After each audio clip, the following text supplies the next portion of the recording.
Hello, hello, hello. Testing 1 2 1 2. Testing, testing, testing.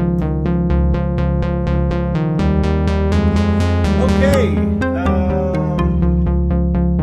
Yeah. It looks like we managed to get this thing sorted out. Oh, it's been a hell of a morning, guys. Sorry about the delay. I was supposed to start this thing a lot earlier today, but I wasn't able to. But, since we have a very limited audience, anyways, when we do these lives, I'm not too worried about it because ultimately this is going to stay recorded. And that's pretty much what it's all about, to be able to point out to people the location of this video whenever they ask me for assistance, and I can give demos and I don't have to repeat myself over and over and over again.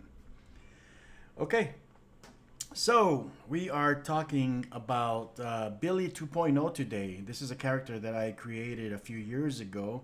It's probably the most advanced character that I've developed.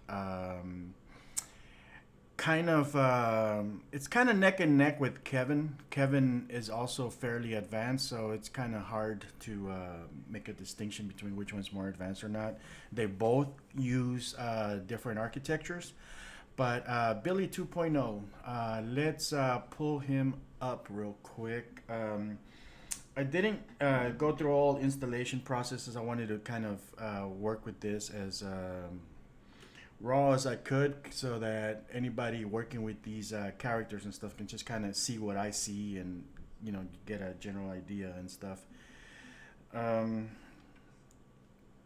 Let's see here. Yeah. So Billy 2.0 is available from both the Reillusion Marketplace as well as the toontitan.com website. So let's see here. I'm trying to get my bearings straight with this broadcasting software. Does that switch me? Yes. Okay. So let's see here.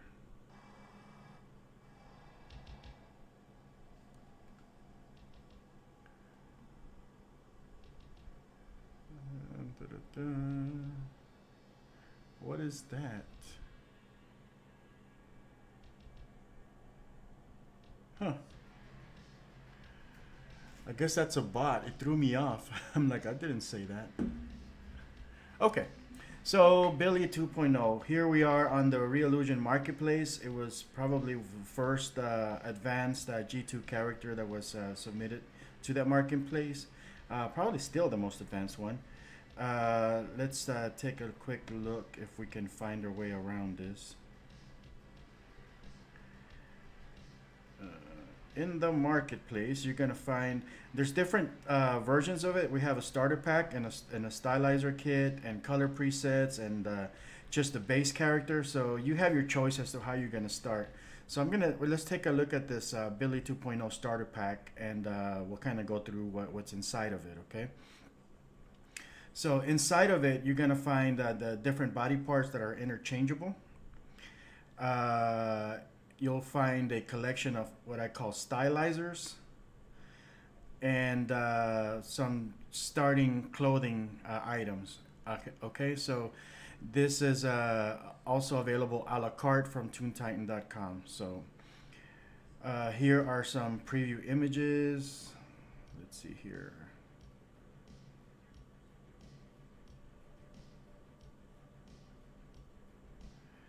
Of some of the versatility behind it.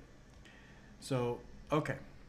Let's go ahead and download this. And I'm going to grab it from toontitan.com because I find it a little bit more convenient. And like I said, this is available from the Reillusion Marketplace as well as toontitan.com.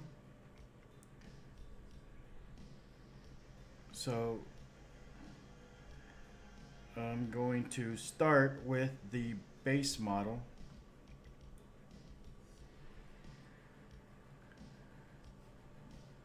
Let's see here.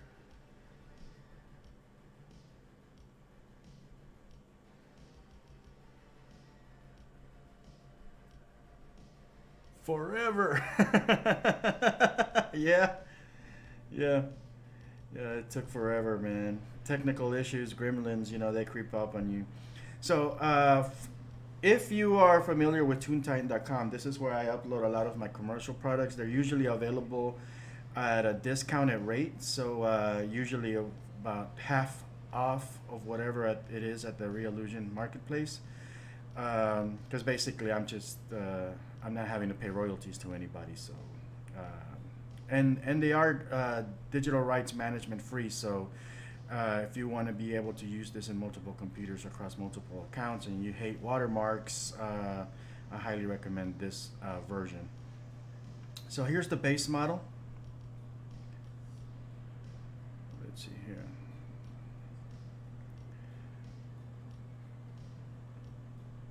I'm going to download it. From toontitan.com, this is available at a pay whatever you want type of thing. So if you want to donate $5, $10, $2,000, you can just put in whatever number you want in there. What you won't do is you won't get it for free, so you have to pay something. It used to be available for free, but you snooze, you lose. It was available for a couple years. So let's see here. So there we go. This is the Billy 2.0 base model. When you get it from toontitan.com, it comes pre-colored already. And the benefit of this particular character is, like I said, it is a G2 character. So it is pre-configured with every possible angle that you could ever need within a performance. It has top, bottom, and all the angles in between. The character himself is rigged with a 3D skeleton system, so when you animate this character, you can use the 3D motion key editor.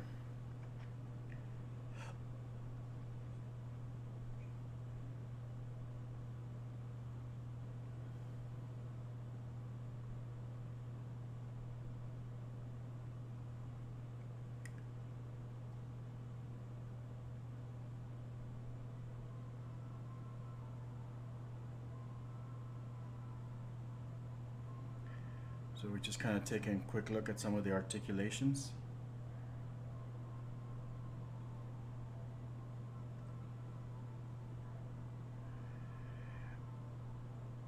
That would be the ability to import FBF motions. That is a function of Cartoon Animator itself. So as long as your version of Cartoon Animator supports that, then I don't see why not. Ultimately, I believe it uses its own proprietary format, something called RL motion, I believe, and iMotion files. But I think the latest versions of Cartoon Animator do allow you to drag and drop FBX motions in there. We'll run a quick test.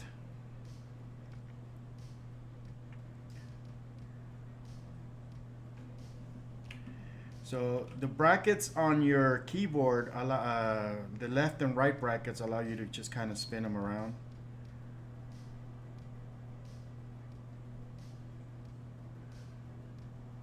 So you can animate him by keyframing him, or you can use motion capture files, or you can basically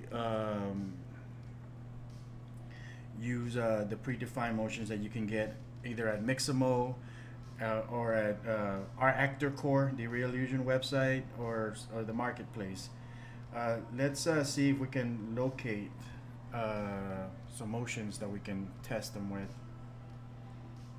Let's see here.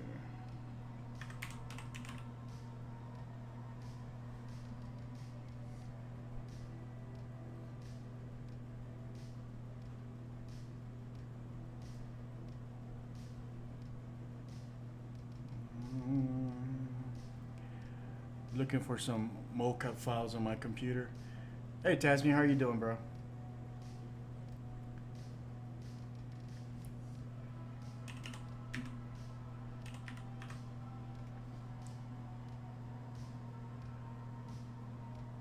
Open path. Okay, so I'm inside of the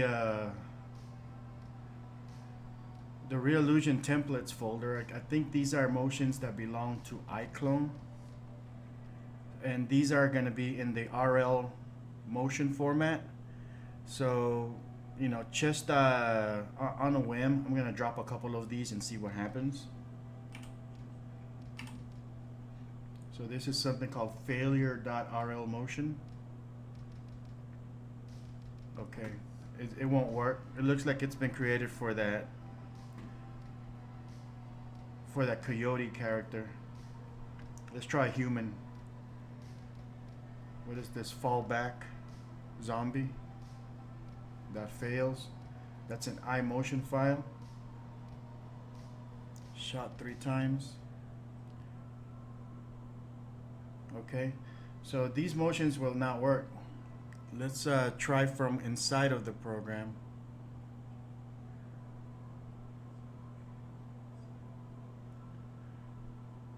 So this is a dance motion. I'm gonna try to find the file itself so we can take a quick look. So this is also in RL motion format. I'm gonna try a basic drag and drop. Maybe it's just drag and drop that it doesn't like. Okay, yeah. So I guess some of the more legacy motions will not work. This one was developed, created in 2022, 6/15. I think that's the last time it was. I think that's when I installed it. But these, I believe, are from like iClone 5. Walk, limping. So here's a human male motions. Move. Let's try that. And those were for some zombie character. So walk relaxed. It doesn't like that. So okay, so you might not be able to use files that were configured for iClone 5, maybe iClone 6 before then. So this is a female idol from iClone. Like barely moving, some hips, like arms swaying.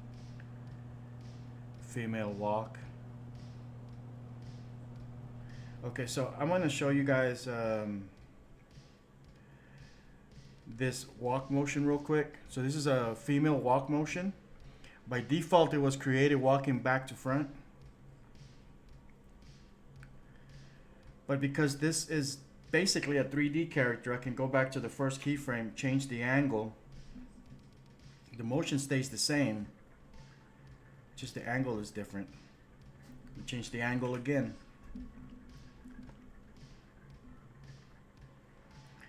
So this is fairly versatile in terms of the animation possibilities, the angles, the camera angles you can achieve.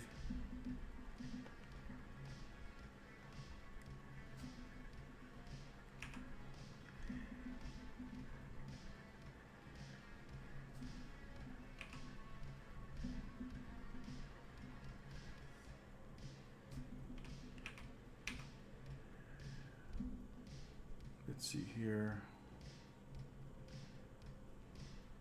Spunky moves. Let's see if that works. Move, greet, mail. Yeah, those seem to work.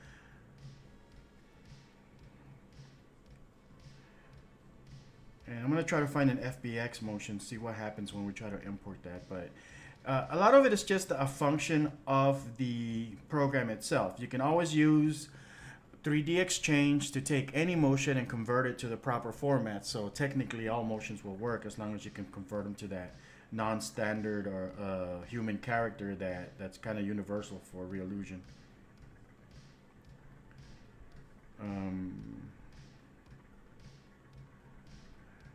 So you can use these by dragging and dropping, keep yourself a little folder with all these things, or you can install them inside of your program.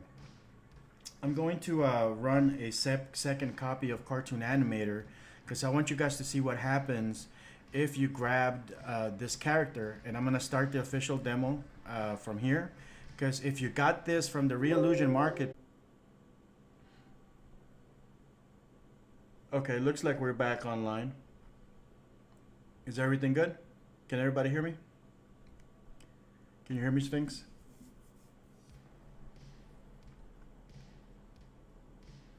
Testing 1 2 1 2. Okay, it looks like I'm back. So I'm gonna go ahead and continue. So yeah, let's go ahead and start the official demo. So when you get the actual starter pack, if you're getting it from the Reallusion Marketplace, you're going to be a little confused, first of all, because where the hell is my stuff, right? So you're gonna look for the Sinistar folders. So the installer is gonna put in various things for you. So first, let's take a look at the actor section. Human. And here you'll see a Sinistar folder. So in here, depending on how many Sinistar characters you have, you're gonna see various ones in here. So I'm gonna take Billy, which the Reallusion version is basically grayscale by default. The other one has grayscale as well, but I went ahead and pre-colored it for everybody. So you're gonna be like, what the hell do I do with this? It's naked. The pictures have clothing on and all that good stuff, right? So let's go ahead and get started. The first thing you're gonna do when you get Billy is that you're going to select him, and you're gonna go to composer mode.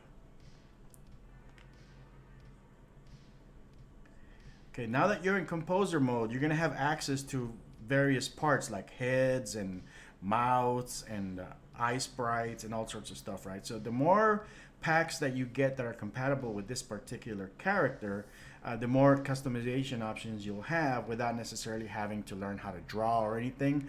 One of the biggest issues with characters that are done for Reallusion products is that they all use a very similar template, art style, or whatever, and you know, developers are just kind of changing the colors around, so they look pretty much like the same damn character. Okay, Billy is a little different. Okay, he does have. You are gonna end up with characters that have similar body structure, but you can customize the hell out of this character and get him to a point where you are the only one who has a character that looks like that. So you'll be able to make your own series or, you know, short film or whatever, without necessarily having a character that's like, oh, that's Billy 2.0, you know, that you will be able to customize the crap out of this character, unlike the other styles of characters, such as the G1 and G3 characters.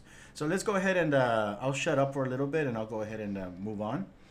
So let's go ahead and select, like in the head section, we have like Zal, for example. That's a zombie character that belongs with a different structure. So we're not gonna do that. Actually, we're gonna clothe them. We're gonna look for the upper, if we can find it, under body. There we go. So like I said, depending on the different packs that you buy that are built with this character, you might have like monster body parts. You might have different costumes, suits, police uniforms, and all that stuff. And I'll show you a lot of those options in a little while. So the default pack contains these two shirts here. One is like a 90s style grunge type of look, and the other one's like a basic red t-shirt. Let's go ahead and drop this one directly on him.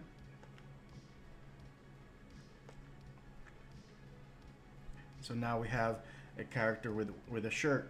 So you can't do this with the G3 characters, and you can't do this necessarily with the G1s. Actually, I think there was a point where you could do this with the G1s. So let's find ourselves some pants to work with. So it comes with two different pants. We got classic and loose fitting. So I'm gonna put the classic ones, classic jeans on him.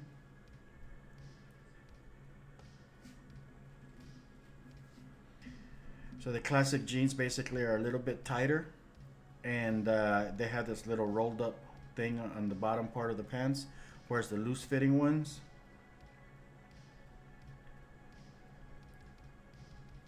it's a little bit looser. They have pockets, and it's unrolled, and you can see some like a wrinkly type of effect. So that's all up to you. You can find shoes. So the starter pack will contain four shoes that you can drop on him. So you'll have a classic black shoe. I'm gonna not use that one. I'm gonna use the sporty linen ones. So that's kind of like your all-stars.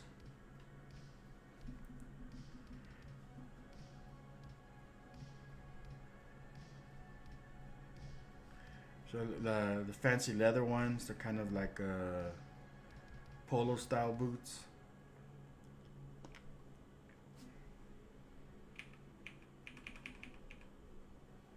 And of course you got your classic browns and classic black, which are basically fairly generic. They'll go with anything.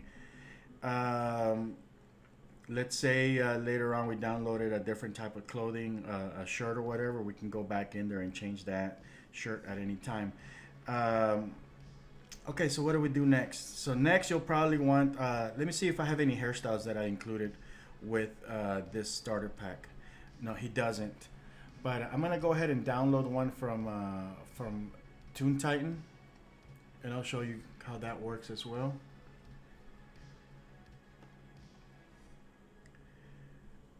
So let's see here.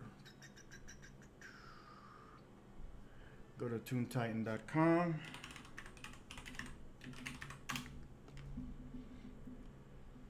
So we'll go into the boutique.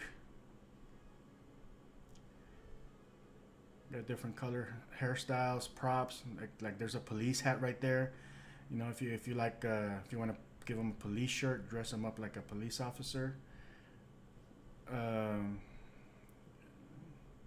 Let's see if we can find a better hairstyle or a different hairstyle, just so you can see the customization options. Is it under the boutiques? Let's see here. You know what? I have it hidden. All right, I'm not gonna try to unhide that. Hey Rand, how's it going? I'm gonna go ahead and work with what I have right now, because that's gonna take me another 10-15 minutes to open up that side of the website where the different hairstyles are. Yeah, I gotta fix that. Whoops. Oh well.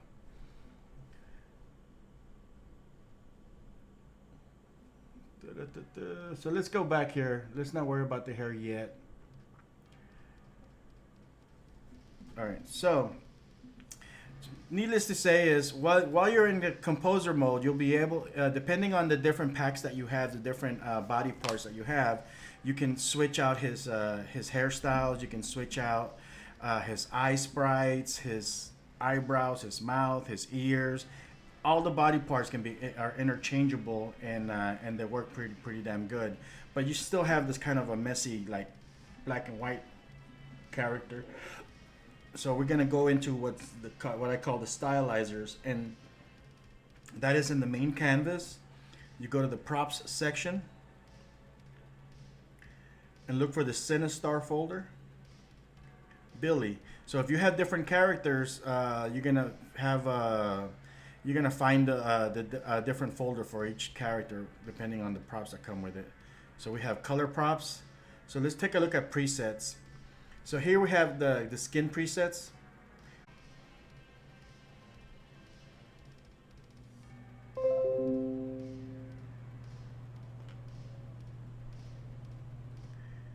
Yeah, I'm not sure why this thing is disconnecting. I guess the technical issues haven't quite finished. I'm probably gonna have to redo this whole stream at some point, maybe next month, because I would like to do a consistent one from start to finish. But yeah, that's the second time that the internet kind of goes down there. All right, but we're back. So there's the skin. I'm gonna drop a couple more of these just so you guys can kind of get an idea of how that works. So these are skin stylizers. And the way that the stylizers work is you select the stylizer and you click the render style button thing, and it changes into that. So let's say we like this one,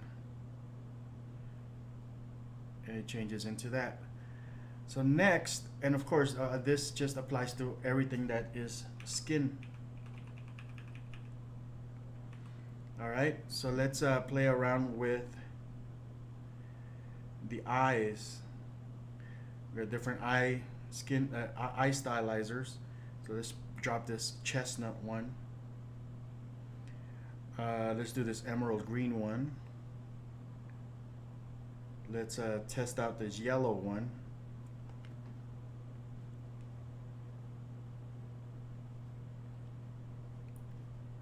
So you can have them have green eyes, yellow eyes. And these are just the preset stylizers, okay? Obviously, you can always select your character and go into the render style mode. Find the section that you want. Here's the eyeball. And change the color yourself to whatever you want.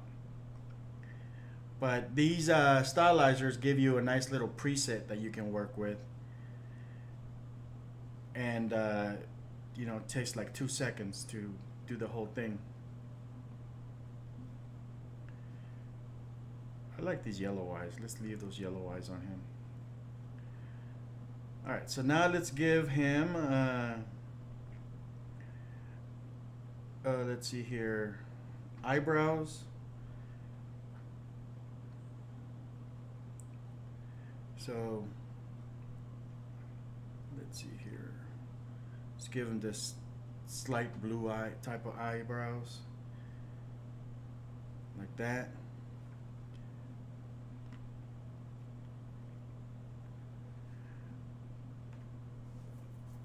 Or a darker type of eyebrow. Yeah, that actually looks nice. Let's try the lip colors. And the reason I didn't add the lip colors as part of the skin is because sometimes people want different lip colors. Maybe you are customizing him to be a female character and you want him to have red lips or green lips or whatever. I wanted this to be as efficient as possible. So, and of course, different people have different skin tones when it comes to lips and the combination of lips and skin.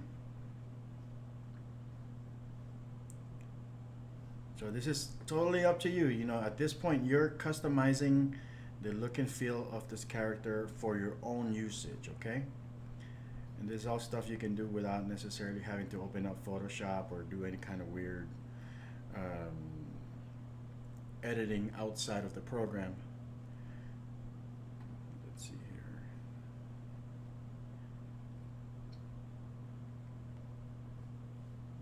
I kind of liked this one. I'm gonna keep that one. When you are done with the stylizers, all you have to do is delete them. And I'm gonna show you some of the blank stylizers in a minute. And the thing about those is that once you have a collection that works for you, you just save them so that you can like replicate this in the future. Or if you're working with a team, you could just save those stylizers with the modifications or the packs that you want that are like pre-done.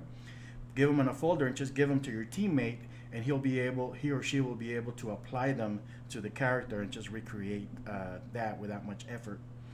So okay, so we have that. The only thing we need is the fingernails. And of course, again, the reason I kept this separate is because, I mean, it would be easy for me to just do one overall stylizer that applies to the entire character as a preset, but you know, I don't know the individual tastes of everybody. So you know, maybe this person, you know, wants to give their character black fingernails, or maybe this person wants to give their character red fingernails, or you know, or fingernails that are slightly different. So I went ahead and just kind of separated that option.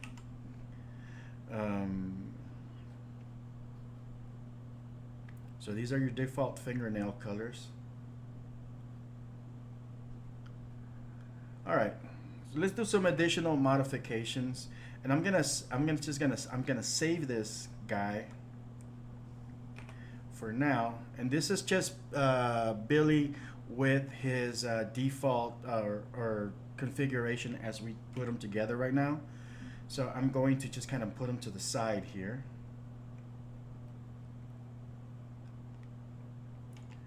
and I think it's control, hold down control on my keyboard and just drag to the side, and I am going to just kind of create a duplicate of him by doing that.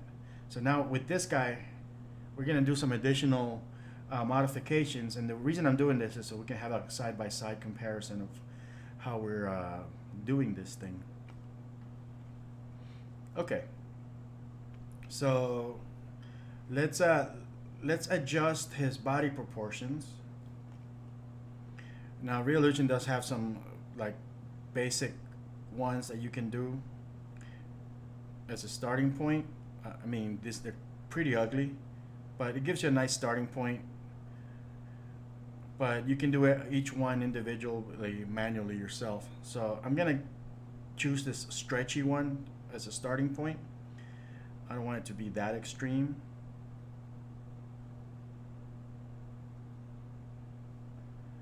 And I'm gonna tweak this a little bit more.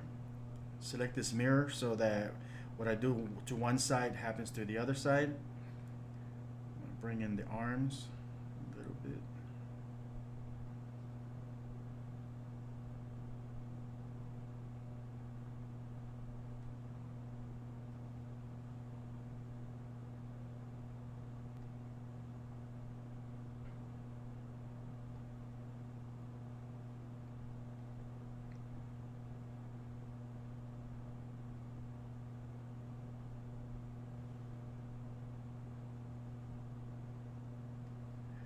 So that already is giving me some really, really good changes. So he already looks significantly different than our original.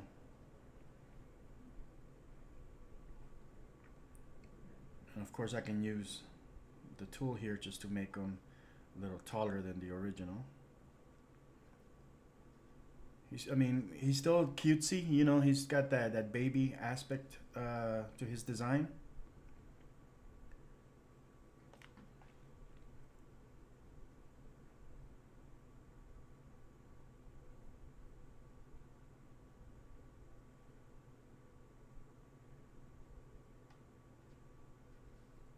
Let's take a look at him side by side.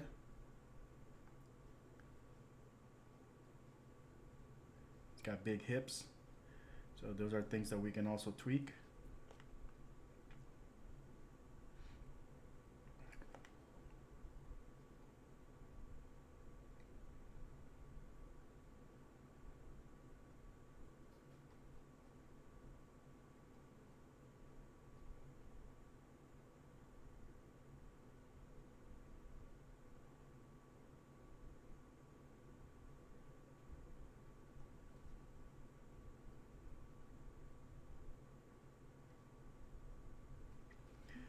Okay, so now we're getting into young adult teenage territory. So you can see like obviously the style and the design is carried across, but now he is a significantly older character. And you can continue playing around with him like that to get different proportions. I'm gonna make another copy of him.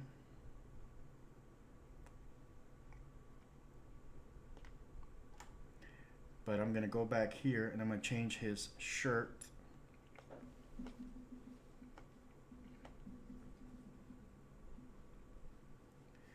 Go into the upper section.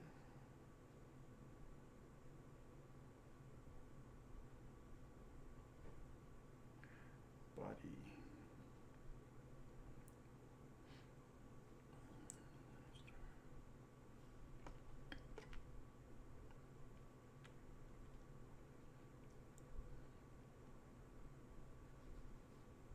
Okay.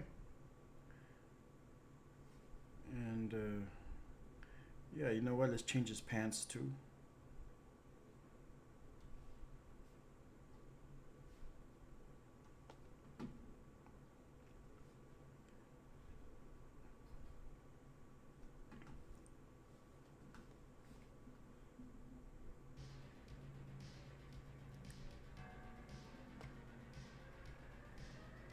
And let's try a different set of shoes.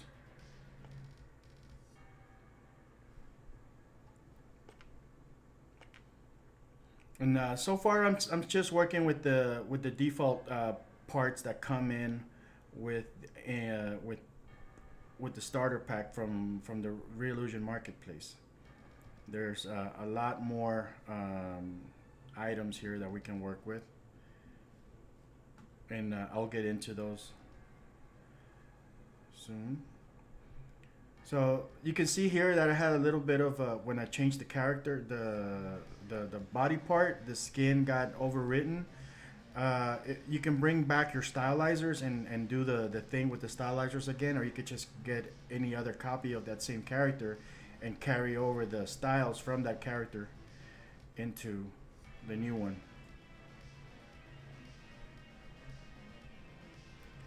And I'll manually give him a different color shirt. That would be the upper, if I can find it.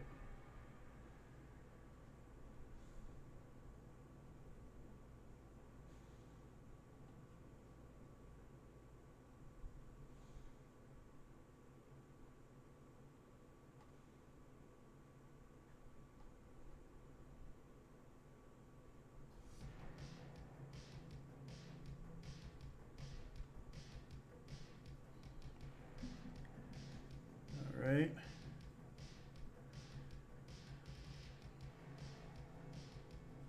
And then let's change the color of the pants. That would be the lower. Um,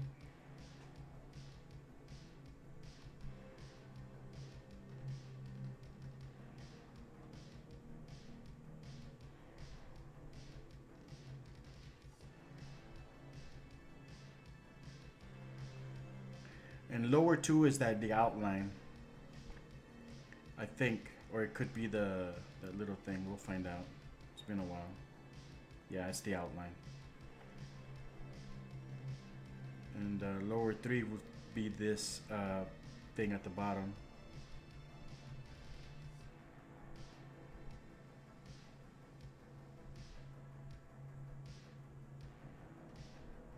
Okay, so we have two variations of Billy that are now significantly different.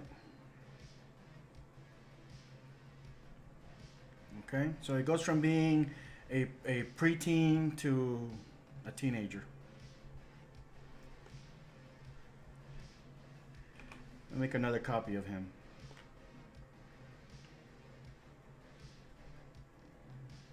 And all of these changes, I mean, obviously are occurring across the board here.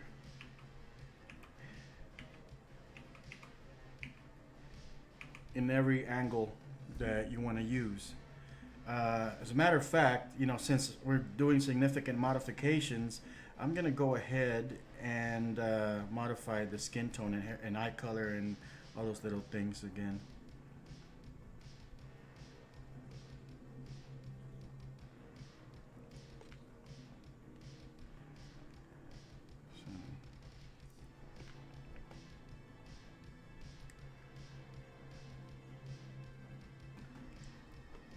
So here's a hair stylizer.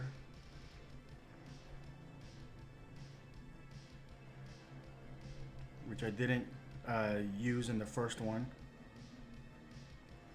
Let's change his lip colors.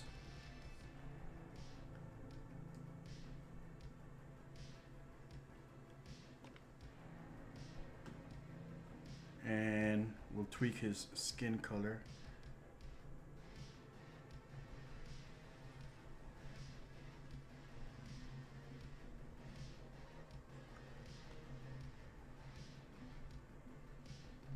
It's a little too bright.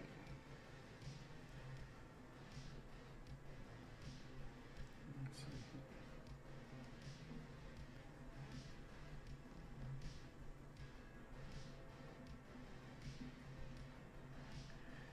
I'm trying to find a good skin tone that'll read in this camera. That's decent.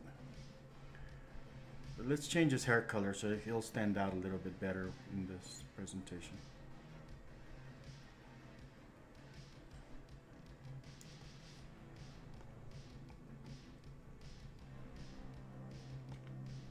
There we go. All right. Let's try another modification. So let's see here. Oh, well, I'm going to have to download some more because right now I'm basically just working with the starter pack. But I'm going to show you next the blank ones. So these are a collection of different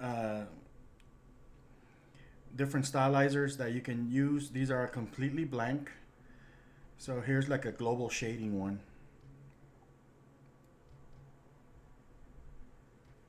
So if I like him, I can take that and apply it to this, and it'll save it. You can't see this because the global shading applies to this little dark areas here. So I probably should have picked something that's a little bit more visible. I'm gonna go into that one. Hair. So let's say I came up with like a really good hair color, a custom one. I'm gonna do that real quick. Hair. So let's say I came up with a really good custom hairstyle.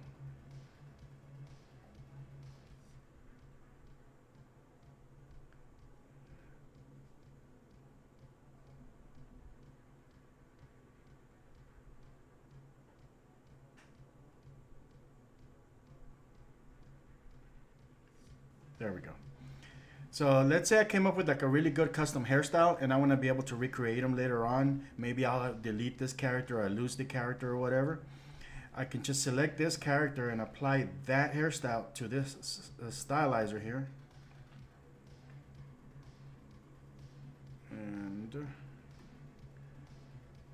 And to this one.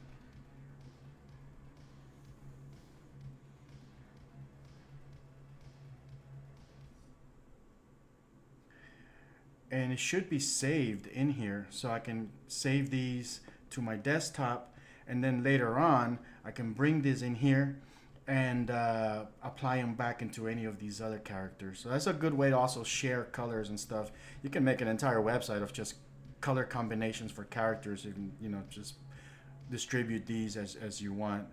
So that's the purpose behind these. I'm trying to figure out why the preview is not showing. So there's obviously something else going on. It might be a bug in Cartoon Animator 5. Yeah, it's not really being applied. But that's basically the purpose of these. Let me see here. I wonder if this is a bug. I'm curious.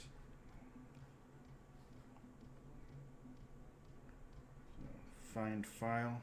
These files are interchangeable. Like I say, you can save these, make a whole folder for yourself, put them on a thumb drive or whatever, and share them with your friends and stuff, or colleagues.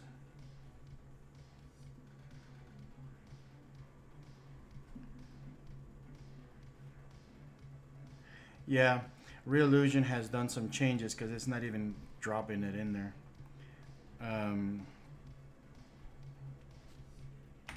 So okay, that might be a little bit of a bug, but that's the way those are supposed to work. And I'm gonna do some additional testing to see if it's like a version problem where, since this got downloaded into Cartoon Animator 5, maybe it won't translate to Cartoon Animator 4 backwards, but it should work.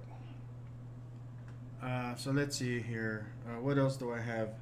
So these are the blank stylizers. You use these as containers for saving your own custom ones, and there's a lot of customizations you got for the mouth and the teeth and stuff that wasn't necessarily here by default.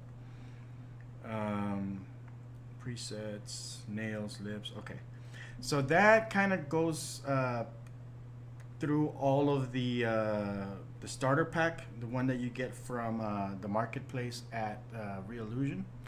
So let's take a look at some of the other items. Let's see here. So the idea behind Billy 2.0 is that Billy is not just a character, he's a complete framework. It's not only a character that you can customize from within its own default stuff, but other developers can grab this the template, which is made available, the full source file. It's made available at toontitan.com, and you can make your own customizations for it. You can create clothing items, you can create new hairstyles, you can create shoes, and you could just sell those on the marketplace, on your own website, whatever, or just give them out for free. And there's a entire document that kind of if you want to make those things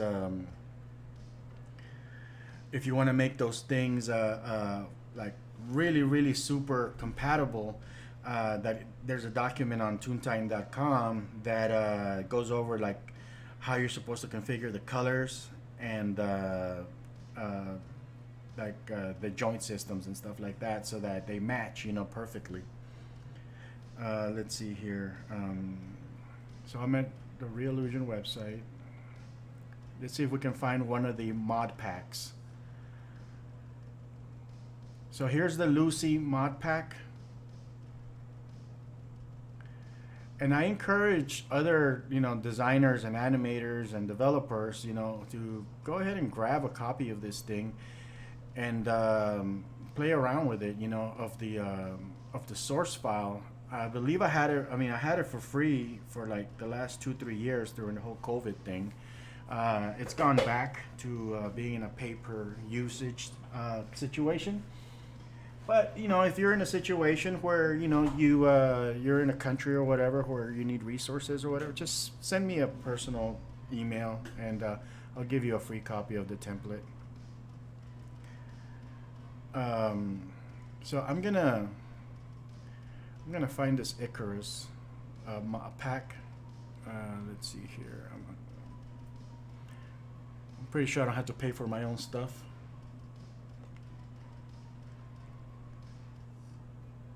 There we go. So I'm going to download Icarus. And I probably should turn off Cartoon Animator 4.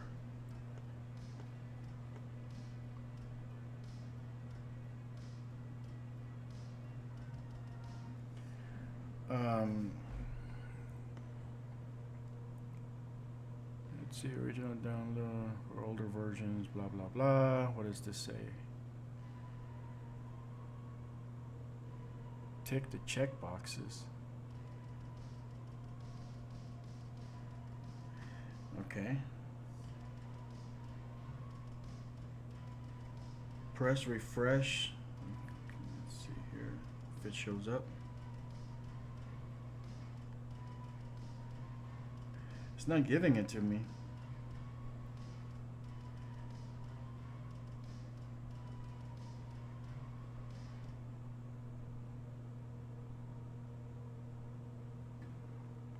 Let's see if we can grab it. What checkbox? In front of the thumbnails. Oh, what did I do?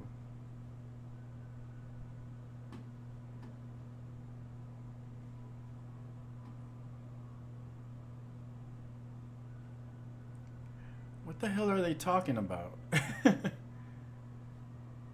Inventory, zero content.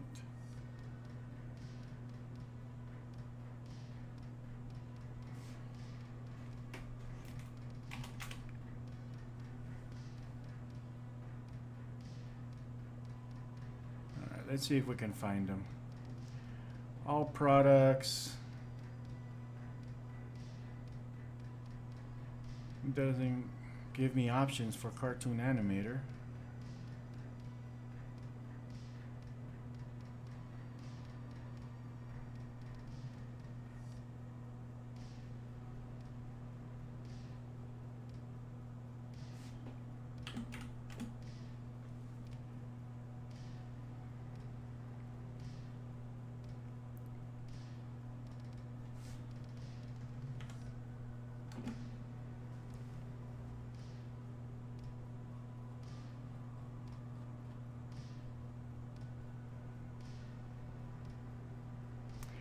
I have no idea why this is not showing up the way it's intended. So there's the starter pack. Product name.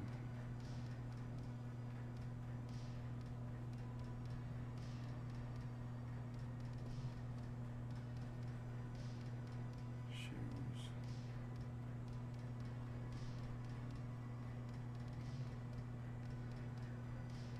Oh, Reillusion.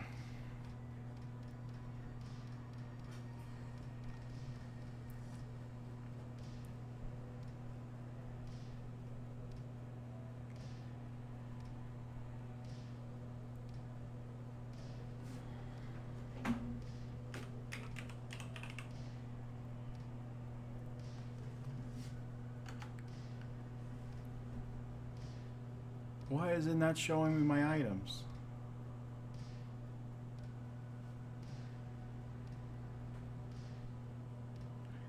I have the download option.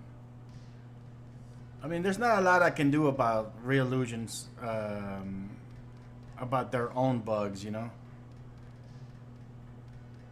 Let's see if we can find Lucy. Mm-mm. And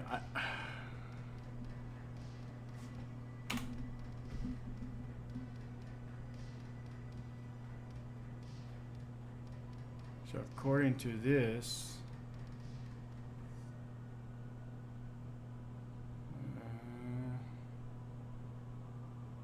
Jesus, that's terrible. Oh, wow. All right. Well, I was going to show you using the Reillusion Marketplace how to use the mod packs, but their system is not quite letting me do this. Maybe, let's see, 12/31/2009. Let's try 2008.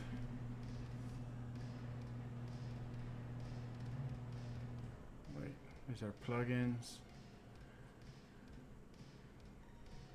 No.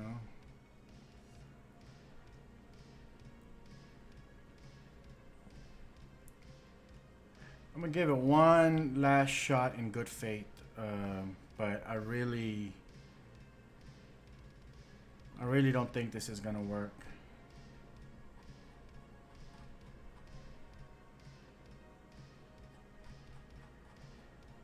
Yeah, this is not gonna work. Reillusion needs to fix their website.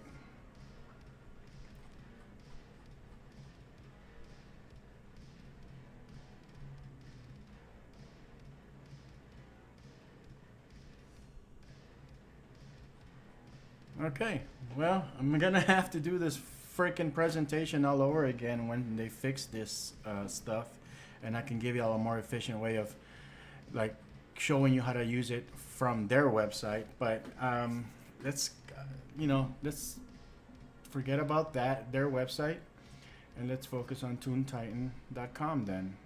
Screw them. So over at Toon Titan, you got I don't have the mod packs the way that I have them in the Reillusion Marketplace, because these are more a la carte and you could just download and install them as you need them. So I'm gonna grab Icarus. So as a developer and stuff, if you're gonna create modifications for these characters, basically you can release the mod packs. What I don't want is people just re-releasing the same stuff that I already did. If you're not going to change the template, then don't distribute it, you know? So use the template to create new costumes and distribute the costumes, you know? Don't distribute the hands, don't distribute the eyes, because those are mine. Give me the opportunity to also capitalize on your sale, you know? So I have the base model, and it's available for anybody to have, pretty much for free, basically. I think I have it right now for like 25 cents minimum. But you can distribute a mod pack, you know, or a shirt, hat, whatever. You can sell that, and if people want to use it on Billy, then you know, give me the opportunity to make that base model sale as well. So you know, if they already have the base model, your shirt will work fine. Uh, that's kind of where I'm going with the base models and stuff. Um, so here's Icarus, and this is already fully assembled in the marketplace. I don't sell the characters fully assembled. I sell them as mod packs, so only the stuff that's different. So in Icarus, we have this bottom that's new. We have the bow and arrow, which is part of like a new hand sprite system. We got wings, we got new eyes, new mouths, new ears, and new hair. So that's what you get in the pack, and you basically apply those to the character to convert your Billy base model into that character. So from toontitan.com,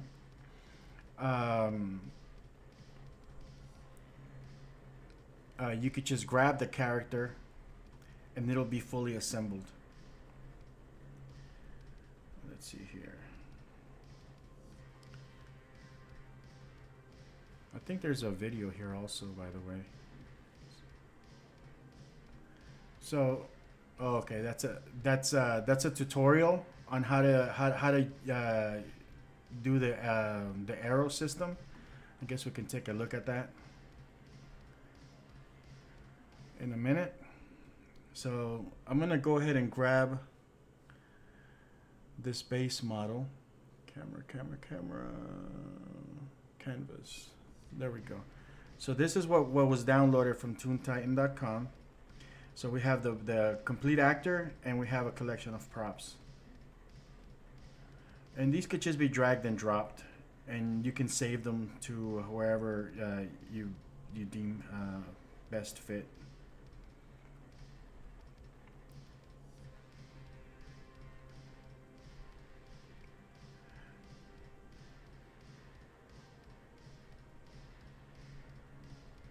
So what I recommend is putting them in the Sinistar folder, or create a Toon Titan folder, or whatever folder, you know. So if you select your character and do find file, you could just drop this guy in there. And the props, we got some arrows in here. If we go to the props section, find the Sinistar folder.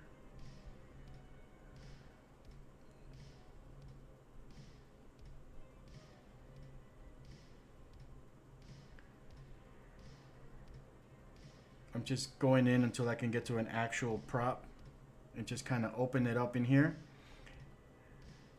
I can create a new folder, call him Icarus.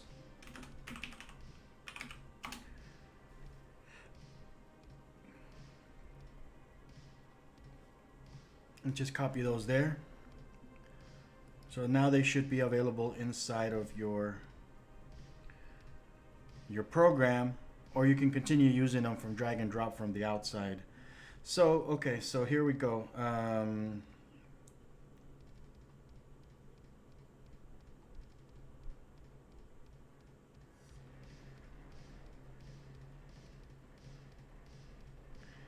Yeah, it's not liking it. And there's not a lot I can do about bugs in the software itself. I can only account for my own tools, you know. There's got to be a way to refresh this without turning it on and off. Let's try this. I'm going to turn off the program and restart it. Maybe that'll force it to relist of the items.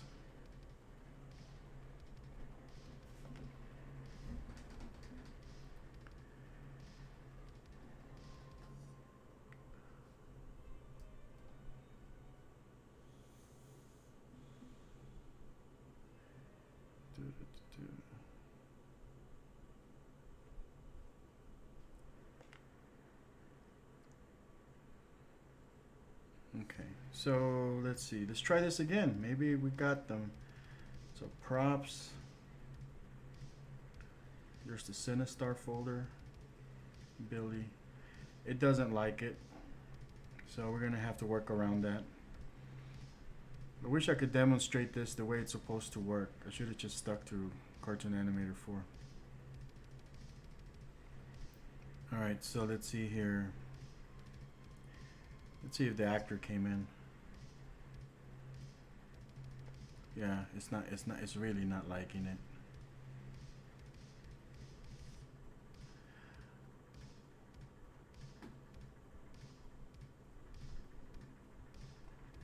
Alright, so here's what we're gonna do. We're gonna bring in Icarus and just drag and drop him in here.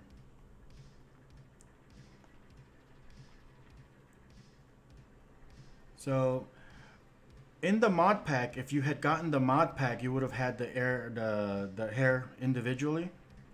So I'm going to take this guy here real quick and I'm going to cannibalize. And that's the thing too, with any character that's been derived from the Billy 2.0 template, you can cannibalize body parts. And the way that you do that is by going into composer mode. And let's see here, head, hair. So this is Icarus's hair. I'm just gonna save it.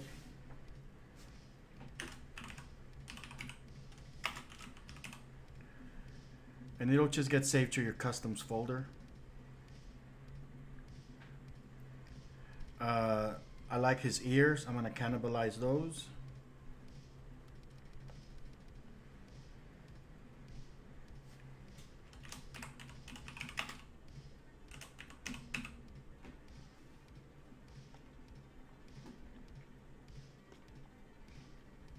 And I'm gonna get his hands.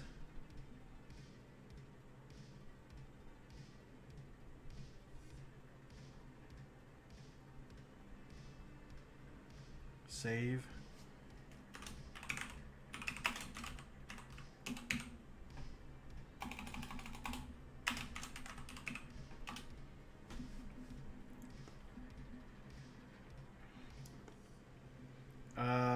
There's also this custom upper torso sprite. I'm going to go ahead and save that one. That's the upper body.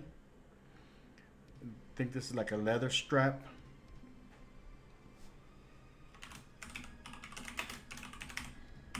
So as you get modifications, new characters that are built from this particular framework, you can cannibalize all those body parts and just kind of start saving them here.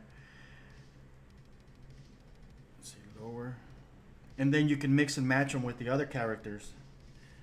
So this is called, I'm going to call this a diaper. So it doesn't look like there's other, I think that mouth is another unique sprite. But like I said, if you are using the Billy 2.0 template to create your own derivative characters, my request to you guys is only distribute the items that contain your modifications. So, and that's only fair. So if you modify the ears, then, but not anything else, don't distribute the whole base character with just the modified ears. That's kind of like stealing from me, right? So, you know, distribute the ears and let them apply those ears to the base model. If you do go through the trouble of modifying the entire thing to create your own full unique character, then you can distribute the whole thing. But ultimately, that full character, because it's compatible, we can always cannibalize those body parts, save them in here, and mix and match them with everything else. For the end user, that's the benefit, because the more packs that are available to the end user, the more customization options they have to create more unique items. So now, it only took us an hour to get to this point. Third character. So now we have a new series of options, right? Because I purchased this Icarus model, and because I purchased this Icarus model, this gave me access to a whole bunch of new sprites, right? So I'm gonna start modifying this character with my new set of sprites. Go into composer mode.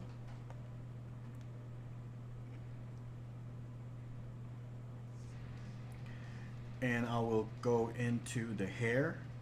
I'll apply the Icarus hair to him.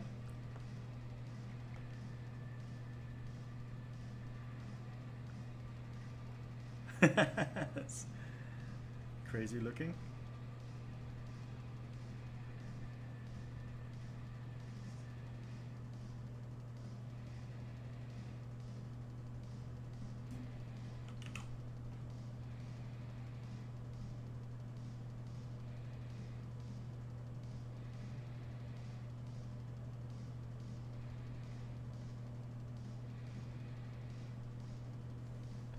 Give him a quick test.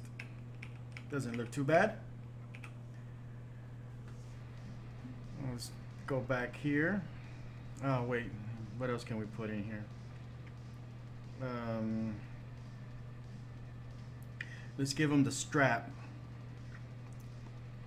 No. Let's give him the shorts.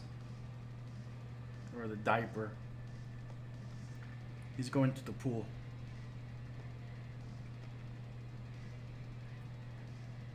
All right.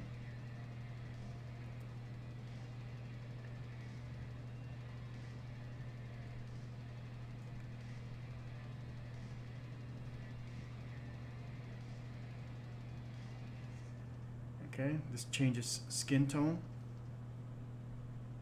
Same way that we did before.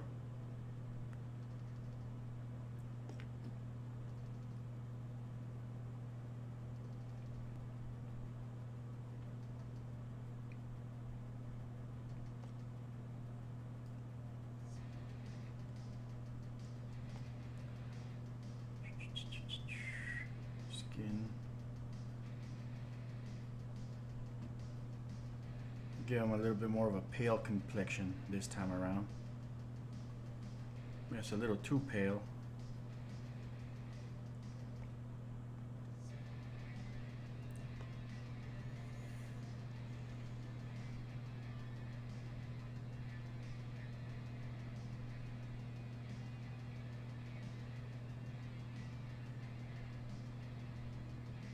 All right. Let's get some matching lip colors.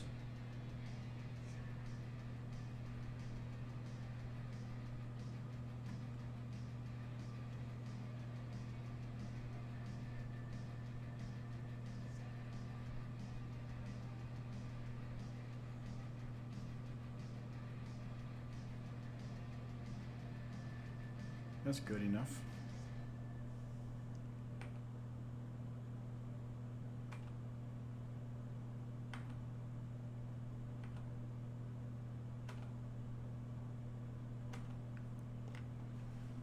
Okay, let's go back to oh, this, I want some different shoes.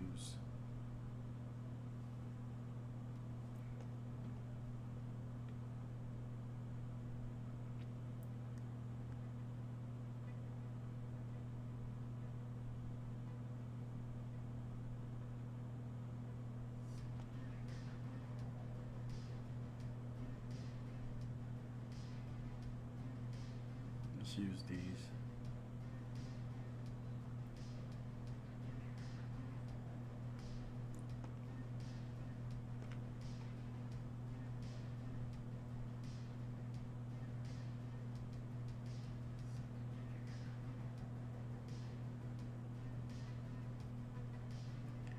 And sometimes you may need to tweak certain things just to kind of make it look right. But, you know, like in this case, since he's not wearing socks or anything like that, I'm just kind of adjusting the mask there so it looks a little bit nicer.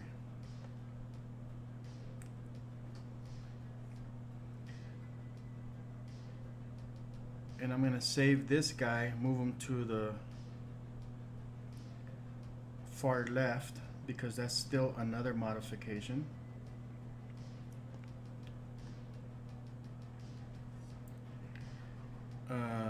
Let's see, props.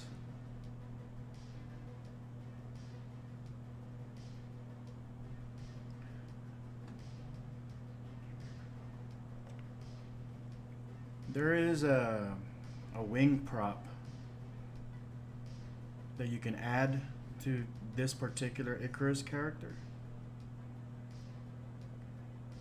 And this particular prop has multiple angles as well and animations. So let's see here.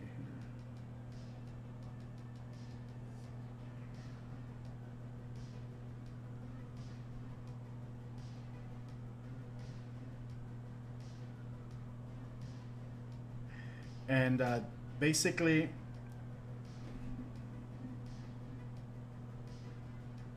you can take that prop and embed it inside your character, but since props themselves are technically not 360 or whatever, I went ahead and that particular prop. So let's say if you're working with this character, right?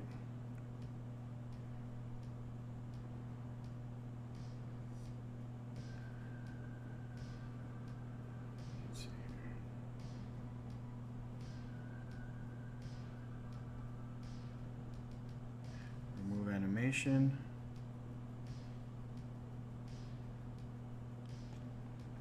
So if you do decide that you're gonna change the angle for this character, see the props don't go with it because that's just the thing didn't, Reallusion didn't make it that way. But you still have the option.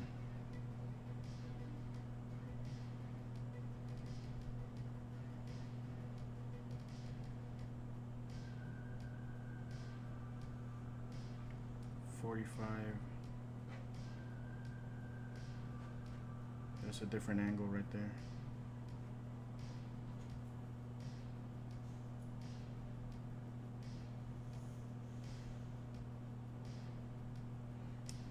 Keeps trying to make an animation when I move it.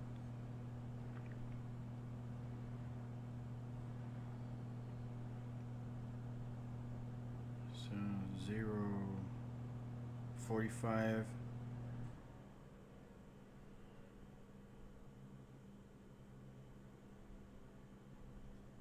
Bottom.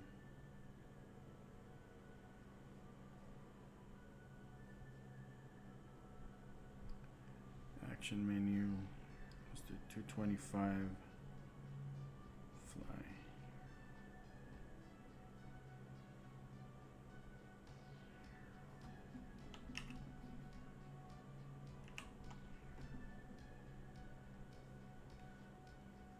I'll try to get it.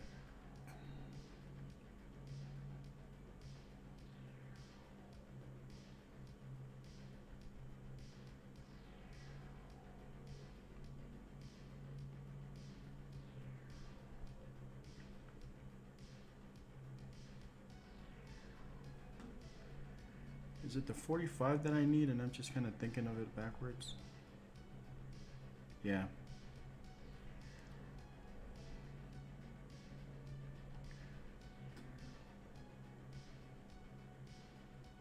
So we could just attach it.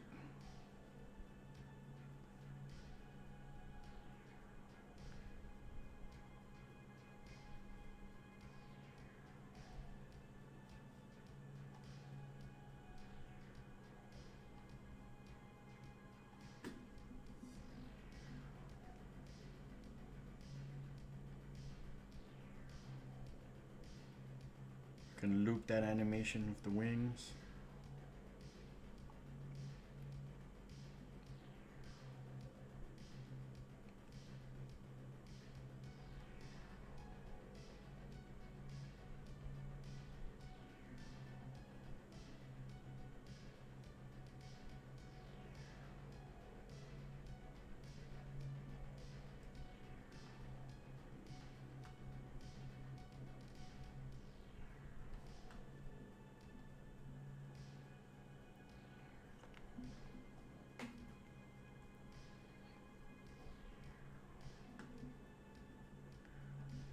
So let's change the angle to an, I think this is a 270.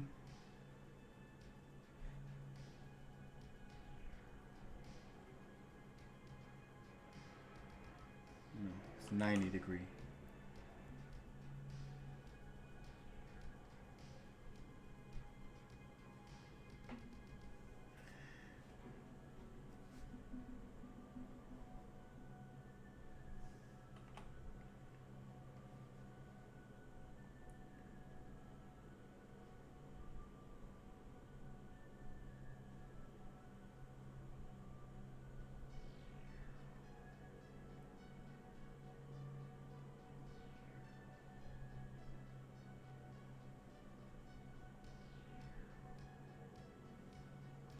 So that is it's a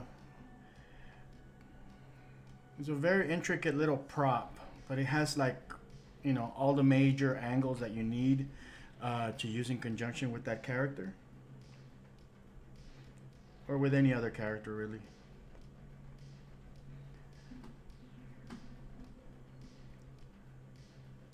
Because it's 3D,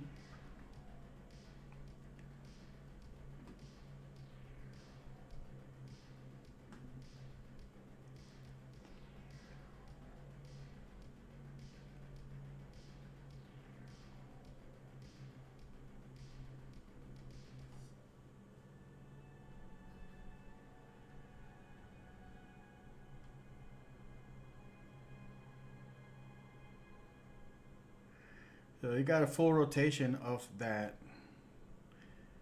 arrow prop, every angle.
All right, that's good enough.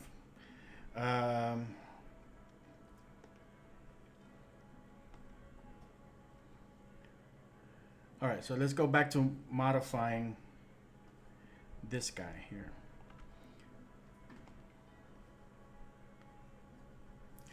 Another thing, I mean,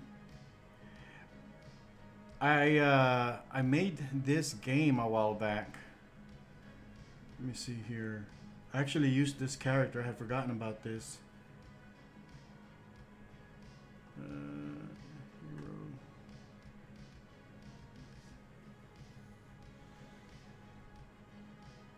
So this is a game that I made a while back using this exact character.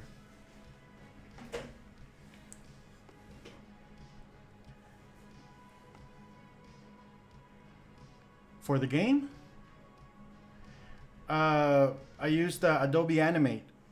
This was a game that was made inside of Adobe Animate. when when Flash was actually supported um, in mobile phones.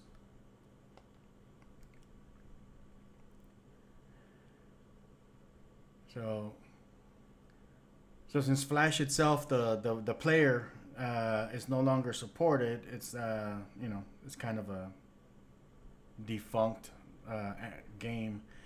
But there's nothing stopping you from, like, you know, creating your sprites in Cartoon Animator, exporting them out as animated sprites or whatever, and using Unity or Unreal Engine or whatever. But yeah, that's like an actual thing I made using this particular Icarus character. Kind of like him with the dark hair a lot better. The wing prop, you can see the different states of it there.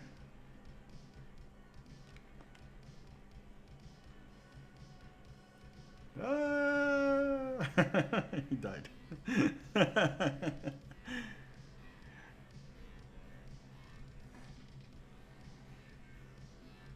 Let's see. Um, this bow and arrow that comes with Icarus also has a few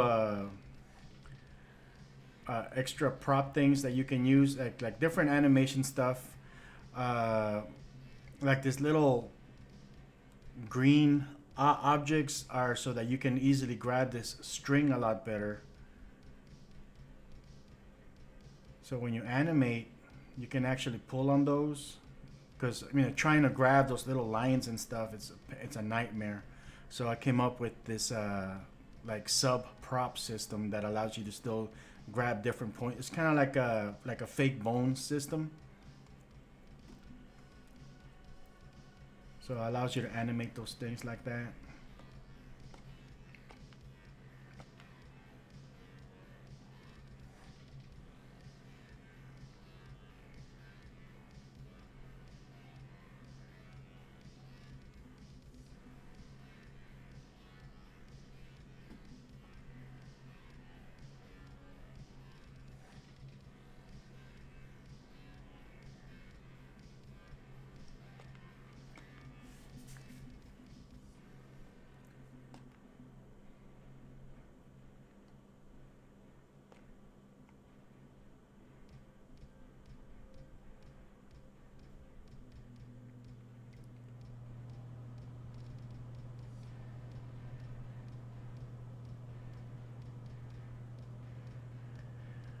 So what I'm doing in that demo right there is I'm creating a wide shot, and I'm going to put together some kind of pan shot.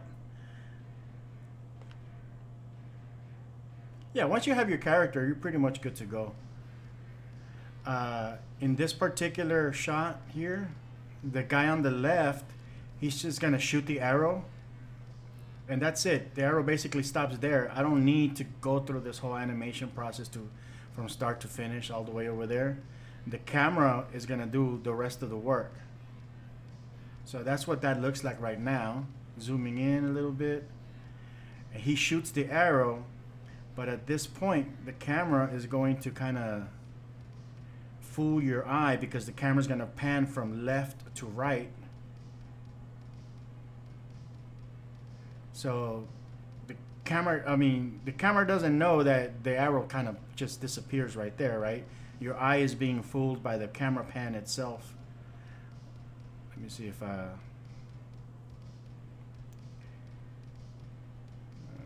on, hit play.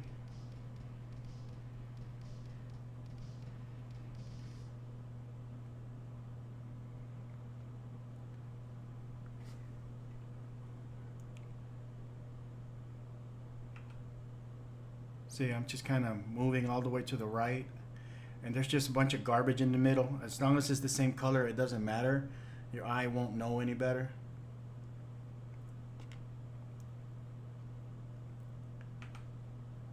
So you're gonna end up with something that looks like that, really fast.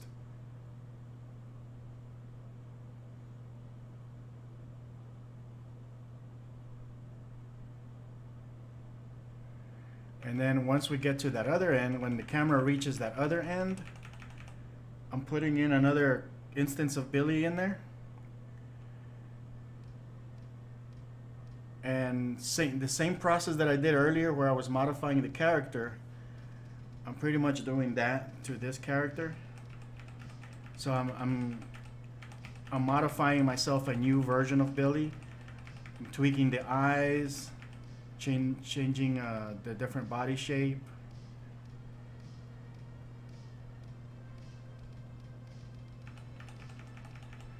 Changing the skin tone.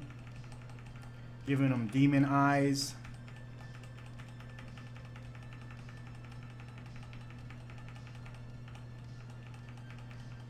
And animating a sequence where he's just gonna like, oh, got shot, you know. And basically I'm just animating the arrow hitting him. So the arrow's gonna start there.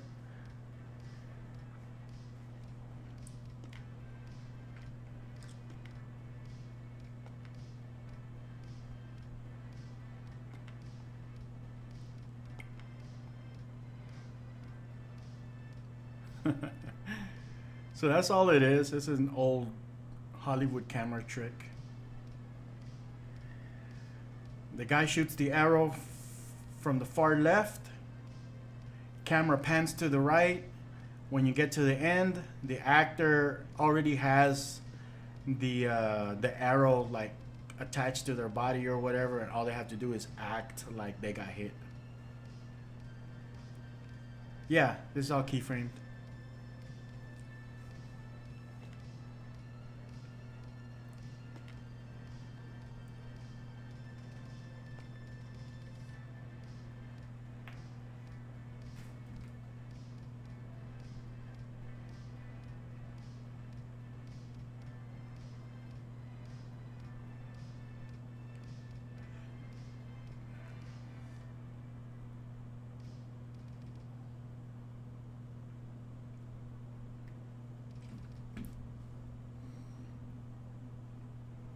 So I'm attaching that arrow. See, all it is the arrow is already attached to the body. I'm not even animating the arrow hitting him. The eye is basically fooling you, you know, and the camera movement and just combination. So I am keying a little bit of that with the arrow, which is super basic, you know, it's just back and forth, just to give it a little bit of a counter movement.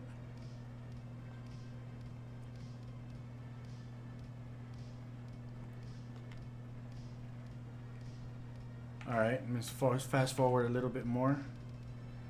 So now we're getting into what looks like this.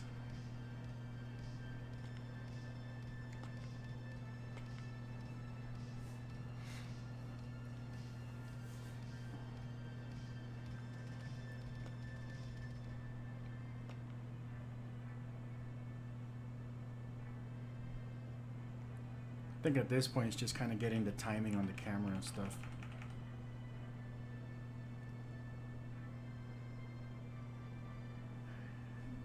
If you whip pan a little faster, then you get even bigger impact. But, you know, it's a combination of the camera work and the acting, you know, to achieve the overall effect. But that is two versions of Billy right there, just basic modifications. One is the Icarus mod, and the other one is just like some random demonic mod by changing his eyes and colors and things like that.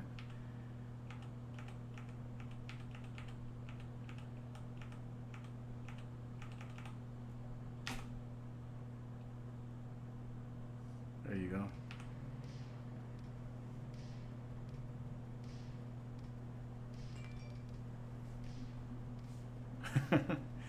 Pretty good effect. All right, so let's go back to Toontown real quick, and we'll grab one of the other mods. Let's grab Jessie. Let's get Lucy.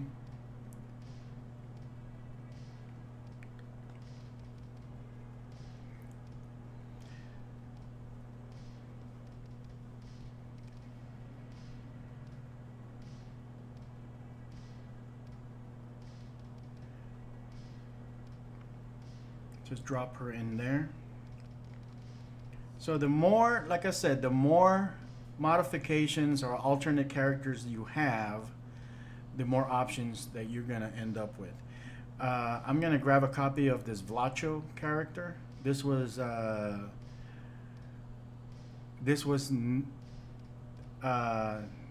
not designed by me. This was created by AudiTunes, basically using the Billy 2.0 template. So I'm gonna grab a copy of his stuff.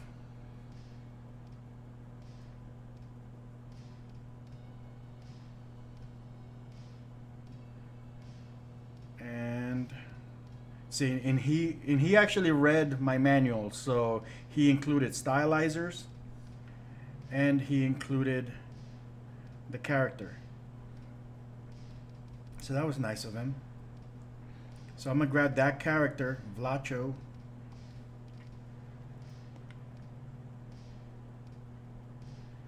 And I'm just gonna grab the stylizers real quick just so we can see what kind of stylizers he made.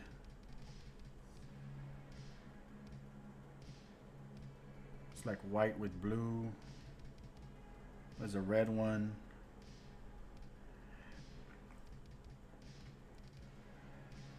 Dragging and dropping them into the software seems to work perfectly fine without the re-illusion bugs. And technically, you can save all this. Like here's Vlacho. I'm gonna go into the character composer. So you can, I'm pretty sure this is still gonna work just fine.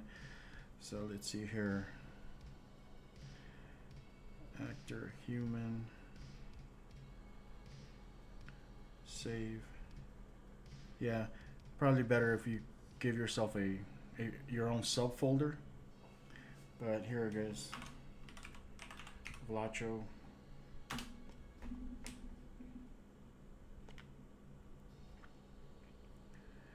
And that allows us to just kind of keep a copy of him. So I'm gonna get a copy of Lucy, go into composer mode.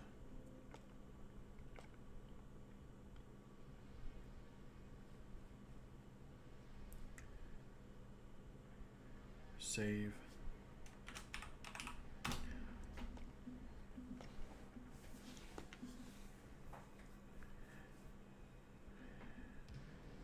And let's see, I'm gonna cannibalize her hair. I like her hair. And maybe her shoes. Well, let's see here.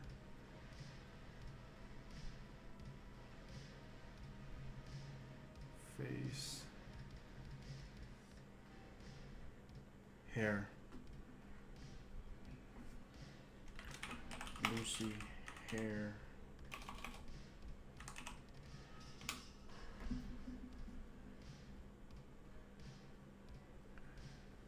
And Lucy shoes.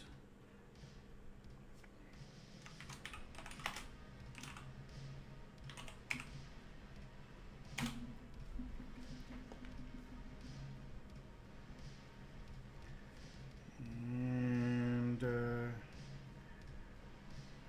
yeah, let's save the hammer pants. We call them hammer pants. I don't know what the hell they're called.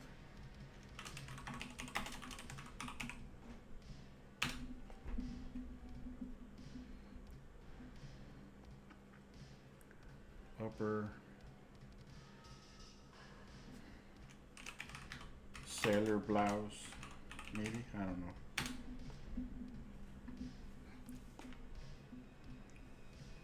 So she also has a very a unique nose, a unique set of ears, eyebrows, eyes, and stuff like that. So all this stuff is things that you can use to further mix and match.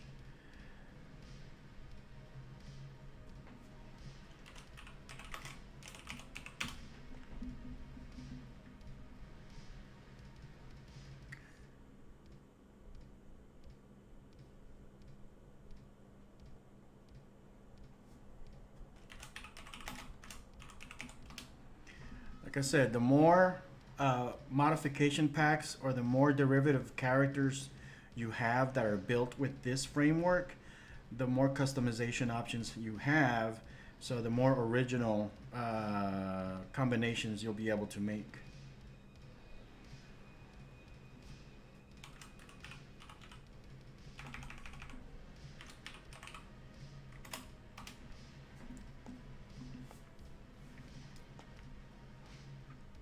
Okay. I think she also has like more girly hands too, but I'm not gonna save those. I'm gonna get the eyebrows.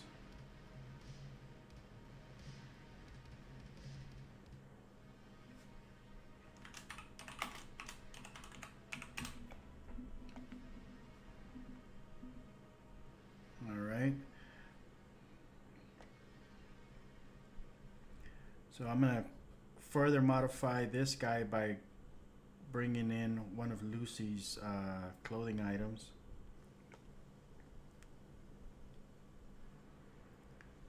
Let's see here.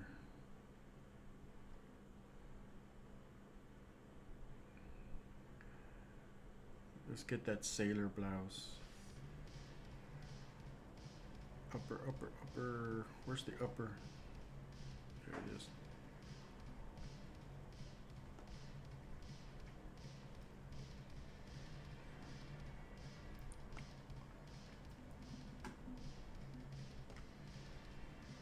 That works.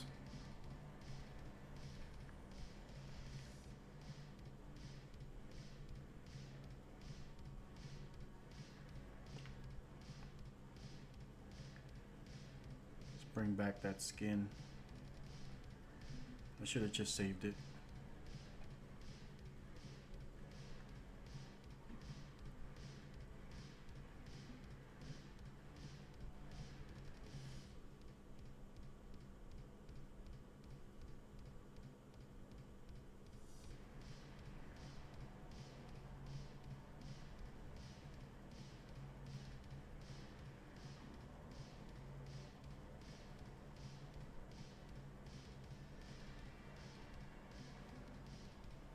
Keep it up there. In case I need it again. Nails.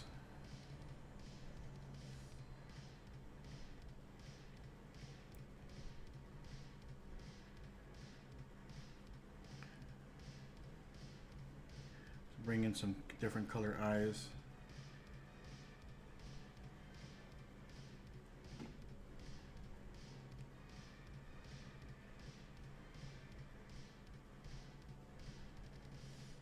It's too hazily. Let's see if we can. Yeah, it's not bad. Not too shabby. Let's change the hair color.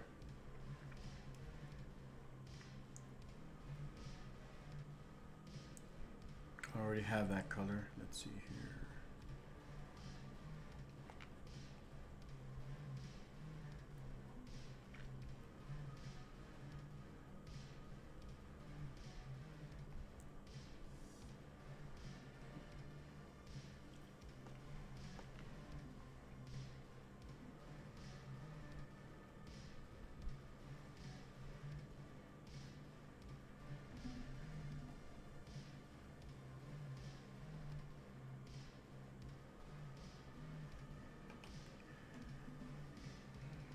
Okay, let's play around with the body proportions.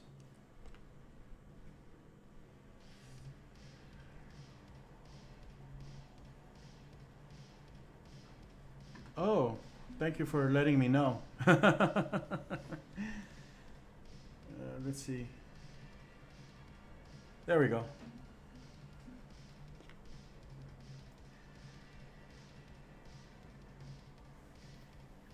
Okay. Let's tweak this upper color.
Let's get a different color for the shorts.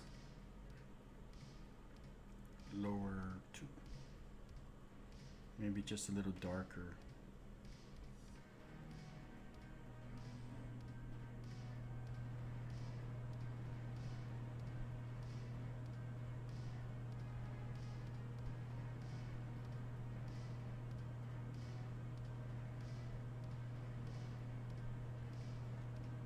That's good enough. Okay. Oh, I was gonna mess around with the proportions.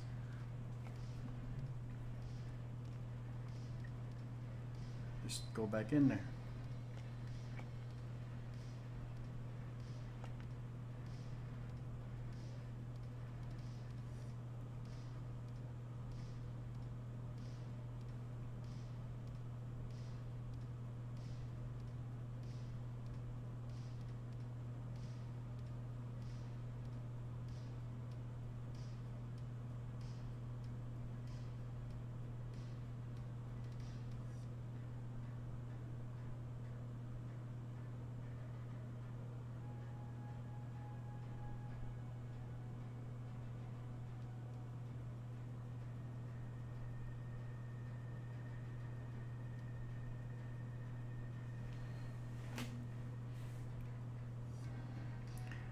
And right now I'm just playing with the default proportions. I mean, obviously you can select sprites and just kind of tweak them yourself. But this should be good enough. 40%.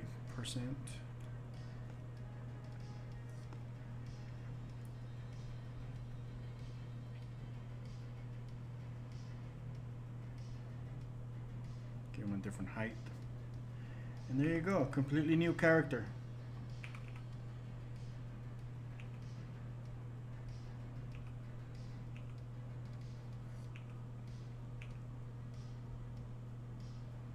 Let's give this guy different color eyes.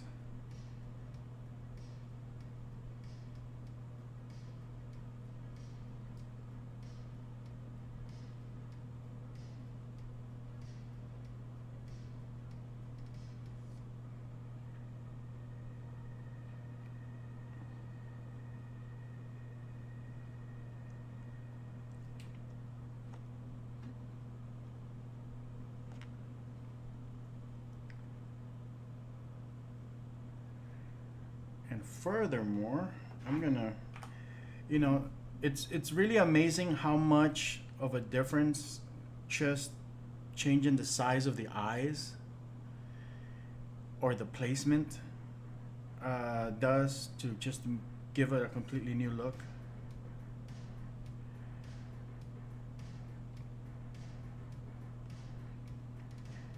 So in this case, I'm going to select mirror. I'm going to make the eye smaller. The eyebrow, move it up.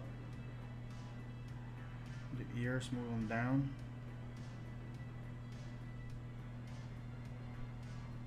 Maybe the nose, move it up a little bit.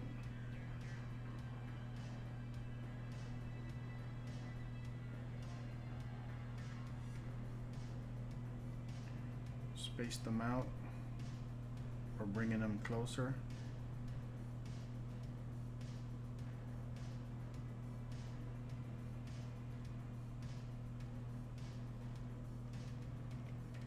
So just a little modification like that already gets you like a 180-degree look that's completely different. Look at that.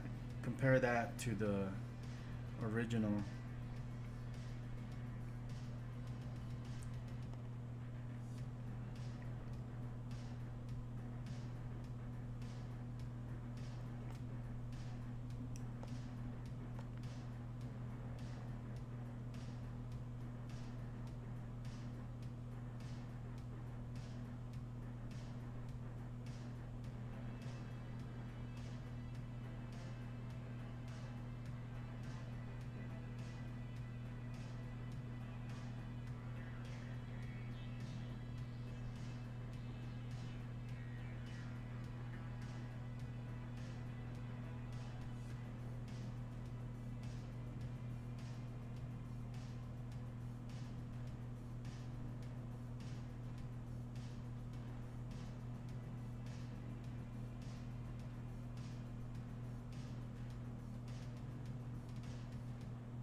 Let's go into Vlacho. Let's cannibalize a couple of his body parts.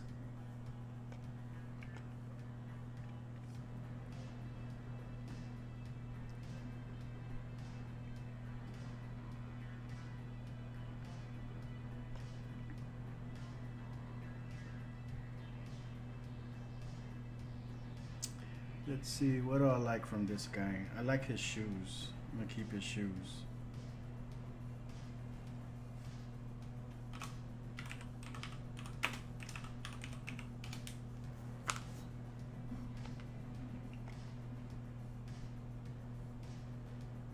And I'll grab his hands.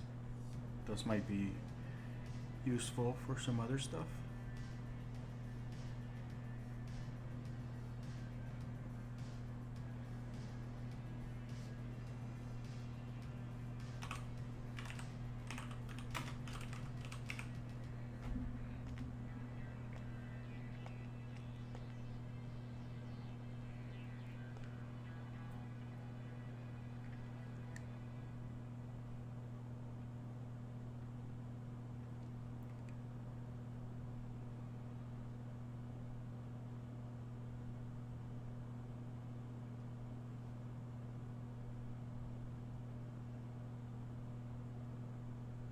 Make her about a little bit about the same size.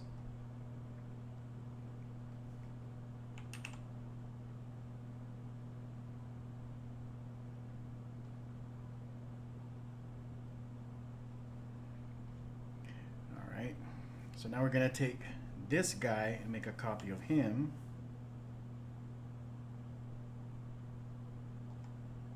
Take Vlacho, make him smaller. He's more of a toy robot.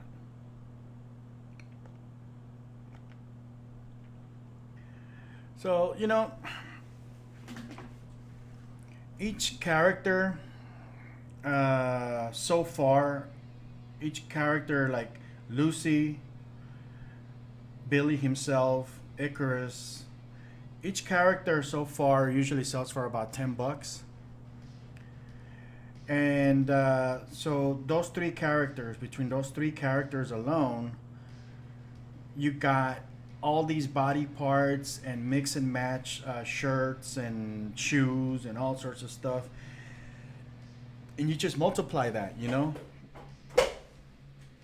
You just multiply that exponentially by the way that you can tweak the hair and you know, big hair, small hair, big guy, small guy. So $30 alone, I mean, you got like so many variations that you can make out of these guys. It's not like the G3 characters where you're being charged per character, which only has one angle, and every time the designer changes the hair color, they're asking for another $10 out of you. So this is a really versatile framework. That's all I can say. It's not just the character that you buy at one-time usage. I mean, you modify him, you create your own unique characters. Like this guy. I mean, this guy has a beautiful face. I hadn't even seen this face before, and that was just by tweaking certain things.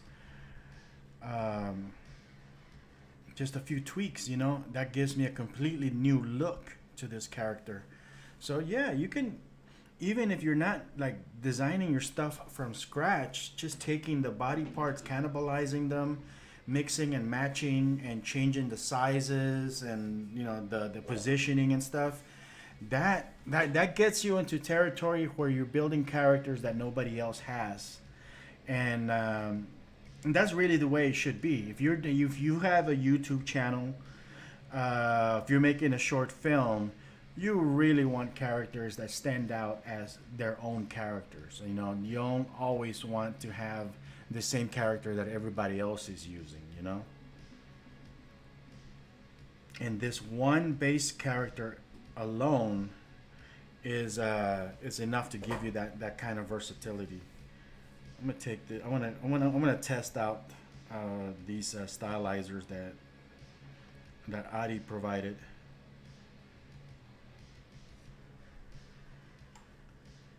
Let's see here. So he has a blue one.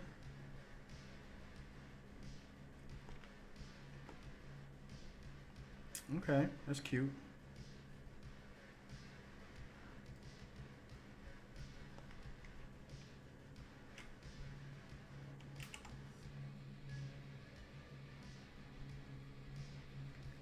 Oh, I was trying to just zoom out a bit.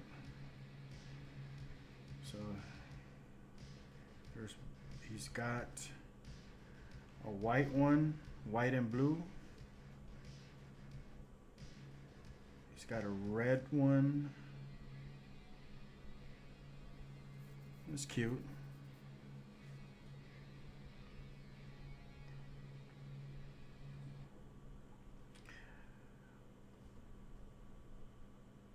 Now the results may vary when you're just using random stylizers. Like obviously, Ari has created custom stylizers for his character, but they are in fact using the Billy 2.0 color standard.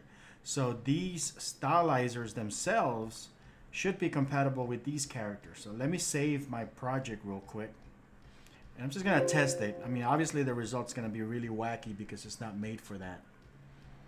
But you can take a stylizer that was built with this particular framework, and technically it should be compatible with any other character that you have that's built with this framework.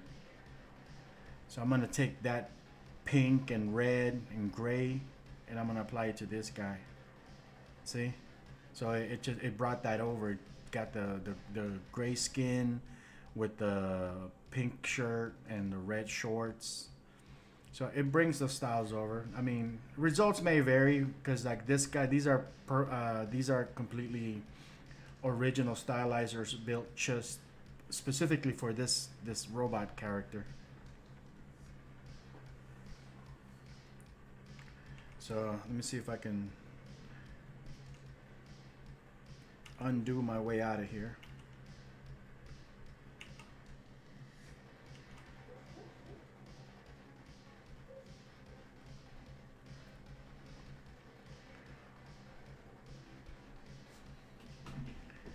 So now let's continue messing around with character modifications. Let's see what else we can do.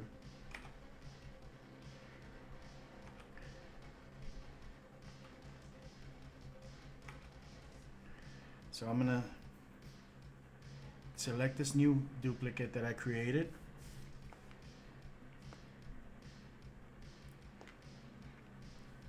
Just with Billy alone, I mean, I'm already filling myself up with a whole bunch of like custom characters that I can use for my short film. These are characters that could be walking around in the background, you know, in an audience, you know, cheering. They can be like your main characters, background characters, you know, but it's very easy to get from point A to point Z, you know, just by taking a base character and modifying them. So let's see here. Let's get some hair. We'll drop Lucy's hair on this one.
We'll bring in that other nose.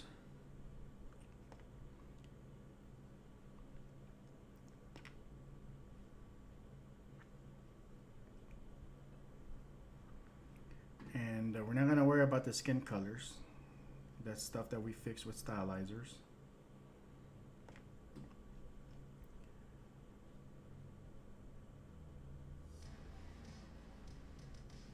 Let's get some shoes. Let's do Vlacho shoes. See what they look like.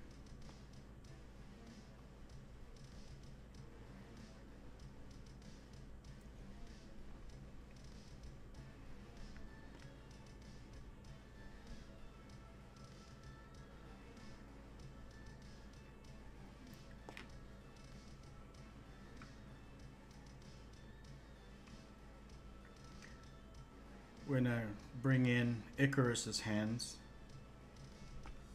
Icarus's hands have that bow and arrow.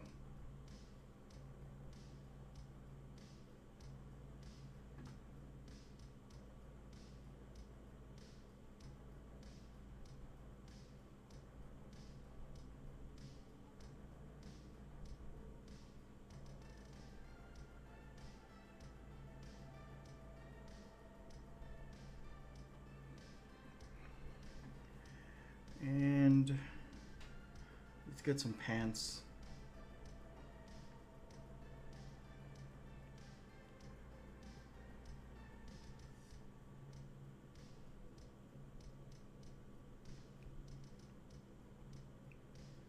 We'll use the classic ones. There's a couple of legacy ones from the original Billy 1.0. Little tattered type pants and stuff.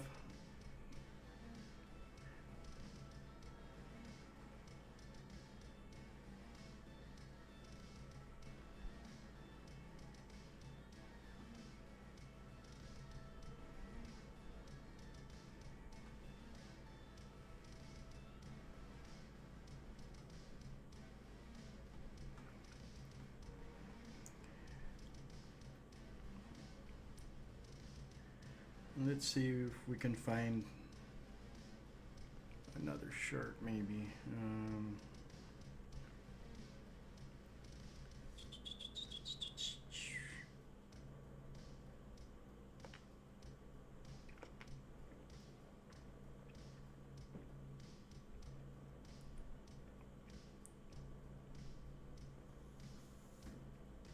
All right, let's do a color pass.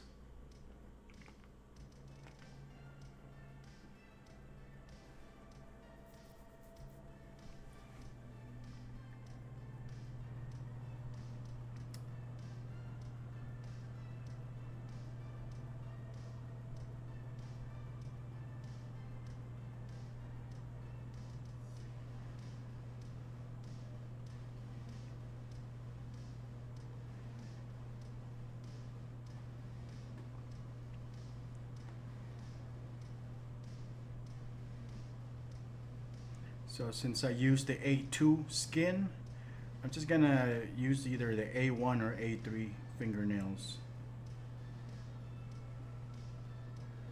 Kind of my own little personal naming convention for colors. Give her a bit of an Asian look. And her eyes, maybe dark brown or something.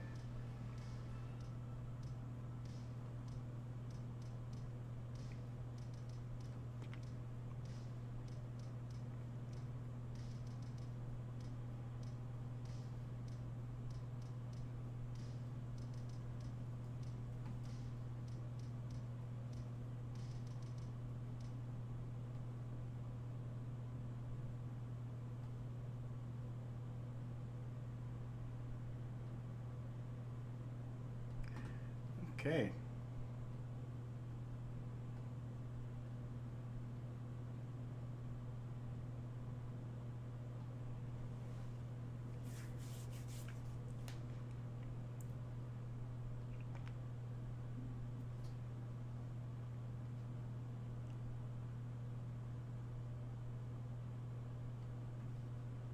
Let's go back in here, play around with her proportions a little bit more.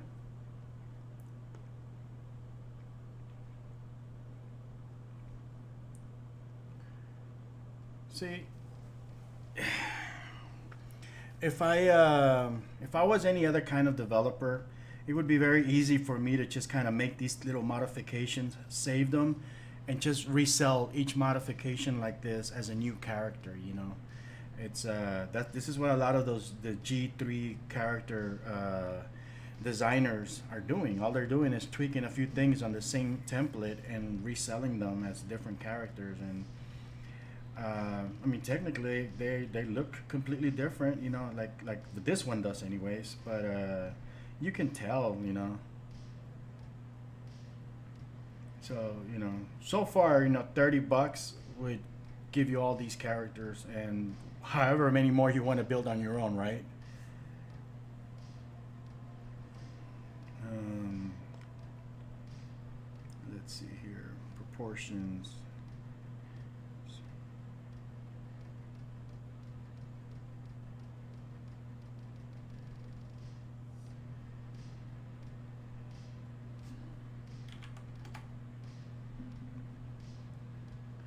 I can go really extreme. I'm not gonna do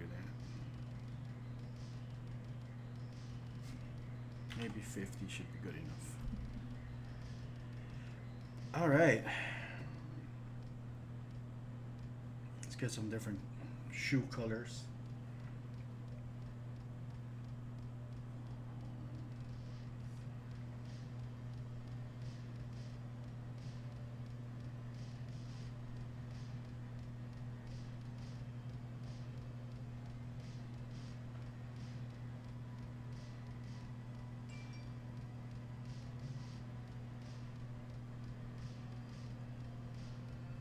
Good enough. All right, so we got a nice little Asian looking character there with a bow.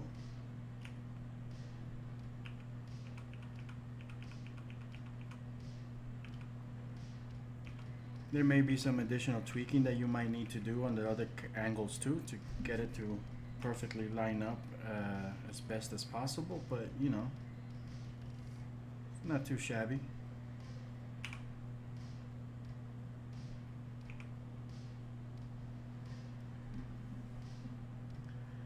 What else? There's also options when you're editing these characters to ensure that you have consistency. Like when you make a modification to the front, make sure that you also, you know, do the angle so that modification goes through on the other angles. It'll be a lot easier for you to like create this unique looks.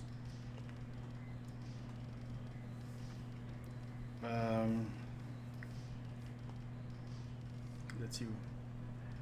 Let's go back to toontitan.com. Let's see what else we can bring in.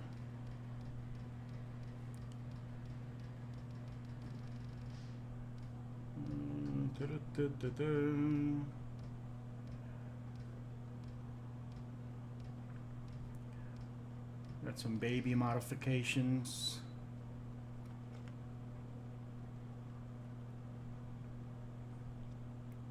There's a uniform.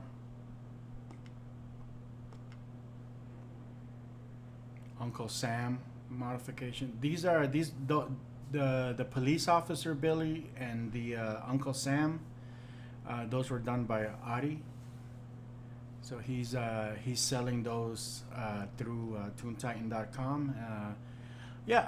Anybody who's interested in also, you know, selling their stuff through toontitan.com, whether it's the 2D or 3D stuff, you can get a hold of me and you can start uploading your stuff. And there's a vendor option in there where, you know, and it's not like Reallusion or any other of these marketplaces, you know.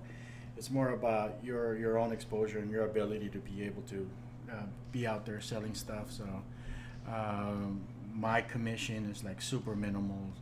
It's like 10%, I think. It's like, you know, if your stuff sells for $1, then, you know, just hand me over 10 cents. We're good. It's very minimal. I have very low maintenance on my stuff, and really the marketing is left up to you. So, you know, You do your own marketing and help out the website. Um, and it all kind of builds up, especially when you're working on these platforms. Like all of these at toontitan.com, I mean, like the Guy 1.0, that's a framework. That's a completely different style of character. You can grab the template for that and build characters that are based on that guy. The more parts are available, then the more options and modifications the end user will have to be able to customize by mixing and matching body parts. And a lot of things like the eyes and eyebrows and stuff, those are things that you can bring in. And like I can take this Lainey character here and bring in her eyebrows, her mouth and stuff, and apply it to Billy. The big things that are not always compatible or like visually appealing are things like the shirts because they or pants because they require a different body structure. You know, Billy is a little pudgy, he's kind of short. He has very narrow shoulders and a big hip, you know, whereas this girl doesn't. You know, it's a different style. This guy here, this minion character, I'm gonna grab him real quick.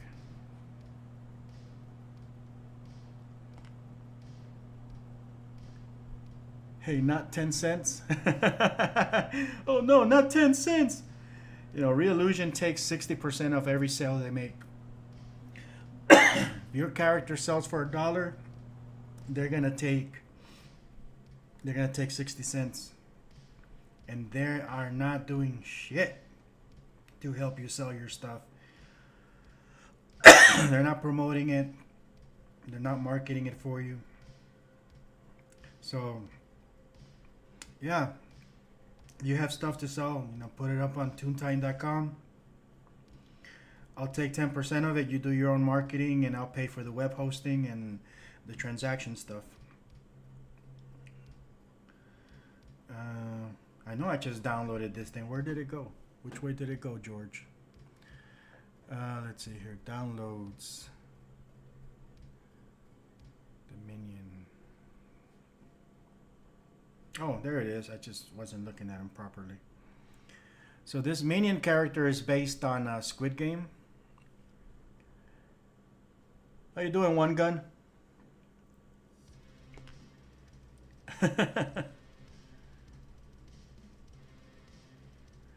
Nope, unless you in the content store. You get, no, in the content store you get worse. They don't promote nothing, man. I mean, I have a couple of items in the content store. I've never seen an advertisement. In fact, if you search for Ibis Fernandez in the content store, you're not going to see any search results. You're just going to see Gary Pye and like 4 other people. I'm doing good, man. Doing good. Just kind of like doing this demo of Billy 2.0. We've had this character here for a few years now. And not a lot of people actually know about this guy. And he's a very versatile character. Very easy to modify, create derivative characters from. Once you get 1 or 2 of these characters, you can really start creating your own modifications and variants. Okay, what else? So I'm gonna go to the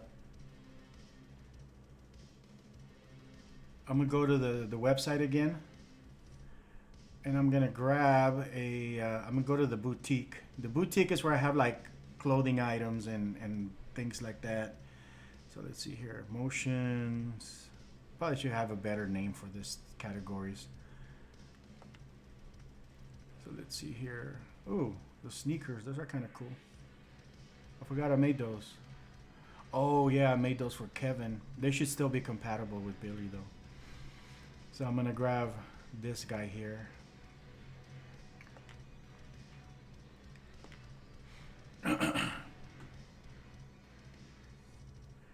And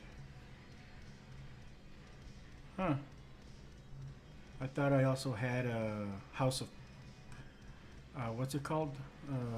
Money Heist mask that goes with this. I guess I never uploaded it. It. Yeah, there's also like I got the basic Squid Game ones and an additional one there because PlayStation controller. But I also have one that looks like the mask from I want to say House of Cards because in Spanish the name of the show is Casa de Papel, which translates to House of Paper, but I think the English title is Money Heist, which is the same costume except with the mask.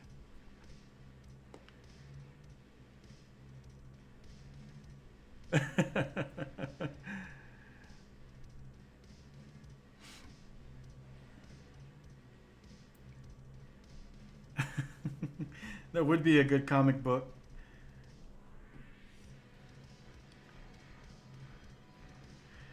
When you get these body parts, you don't necessarily have to go into the composer mode. Um,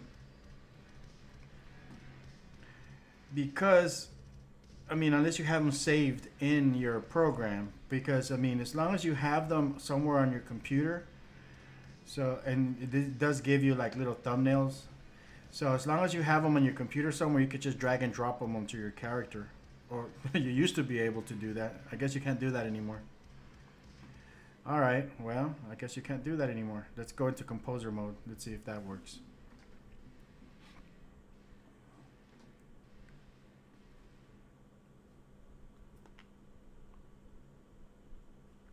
There we go.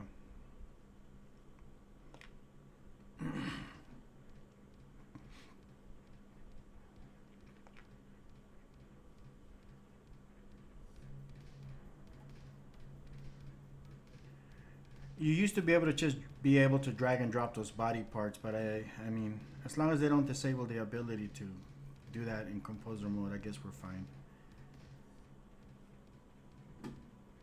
Let's tweak this, guys.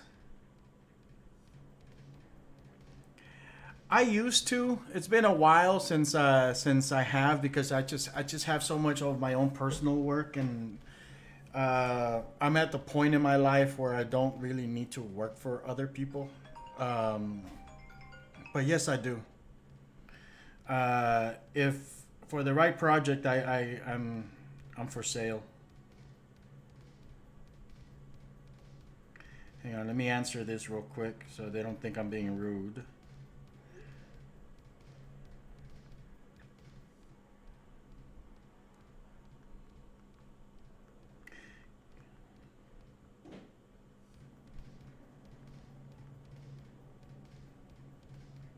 I should have a predefined. Uh,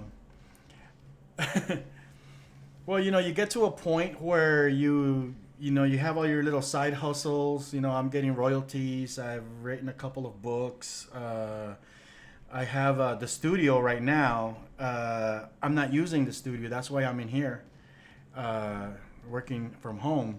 So after the COVID thing, nobody was renting out the studio, to come and film.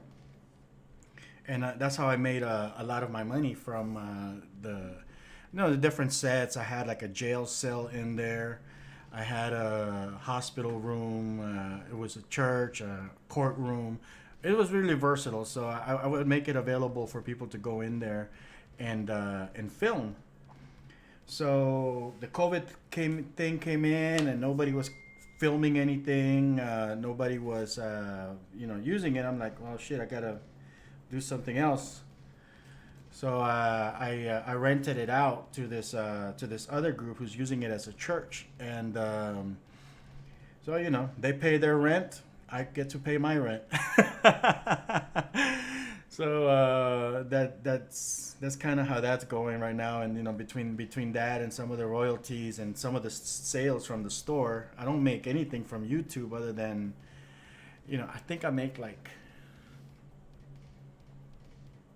I want to say about $100 every 6 months or so out of YouTube advertising. So YouTube is not one of those things that I really focus on. I see YouTube as a free web hosting because we have a server. I mean, I have a server, And but you know, hosting files and videos and all this stuff that fills up a hard drive really fast, and your monthly rates and stuff and bandwidth usage and all that stuff. So I just mainly use YouTube as free web hosting for my videos, you know, and I get to communicate with people. And if I do tutorials and stuff like this, for example, I'm exposing right now. I'm spending a couple of hours just kind of exposing this this character. You know, other people are gonna see it and they like it, they can buy it. So there's a little bit of a revenue stream that I get from the sale of these characters and modification packs and things. And yeah, the you know the making custom work for people. People just don't, you know. It's kind of hard because when you make these type of characters, they can't be cheap. You can't be making these characters for no 10, 20 bucks. You know, they're very complicated characters. But I've made a lot of custom ones. Actually, hang on a second. Let me see here.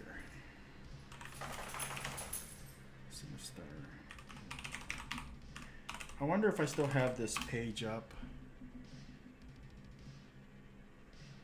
I don't know if I still have this up or not. Yeah, there's a little demo thing somewhere in here. So that's Billy 1.0.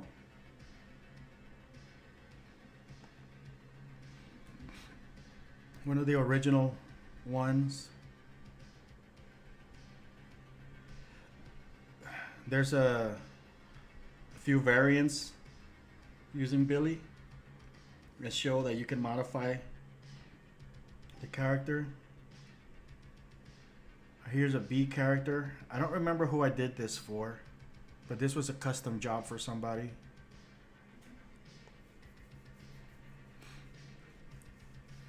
That might have been one that I made for Gary Pye, actually.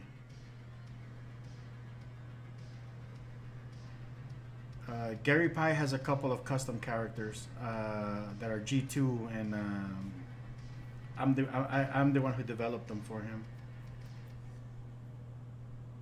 So that's another custom one for a client.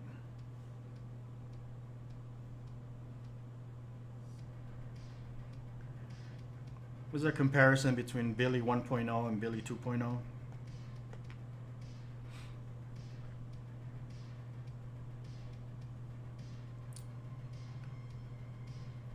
Here's the guy and the girl.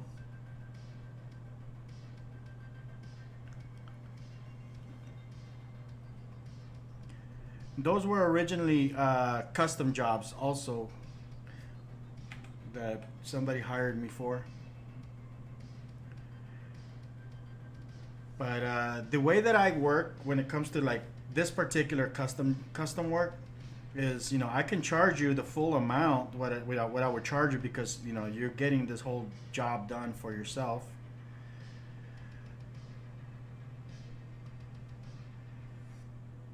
And a lot of people who are not professional, they don't like that. You know, they're not ready to invest in the custom design. So I'll give them an option. You know, well, if I like the character that I'm gonna create, or if I'm like, you know, based on the design that we're bringing in, and I feel like I'm gonna make my money back, I'll sometimes make them an offer where, okay, I'll design your custom character. It'll cost you just a couple $100, but you'll get your custom character, but I get to keep the copyrights. And with that, I'll put it up on the marketplace somewhere, or resell it, or cannibalize it and use it for another customer, and I'll make my money back from that, because the time that I'm putting into it, you know, I can't get it back, but it does allow me to make it available for somebody who doesn't have like the required budget for something like this. It allows them to get the work done, and eventually I'll make my money back from, like, you know, marketplace sales and stuff, little things like that.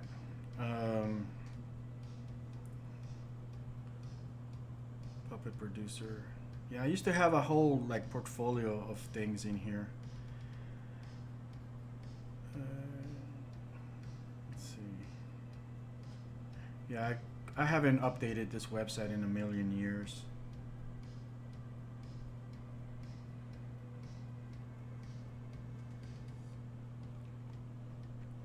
So this is my studio. That's the inside of the main area. It used to be a church, and this church, I easily converted into a courtroom, and it has various rooms that I bring it in, bro. You know, bring it in. We'll start uploading them, and I'll set you up as a vendor, and you know, just you know, whenever you do your live streams, just promote it. You know, people buy the stuff, and all those little things, they add up.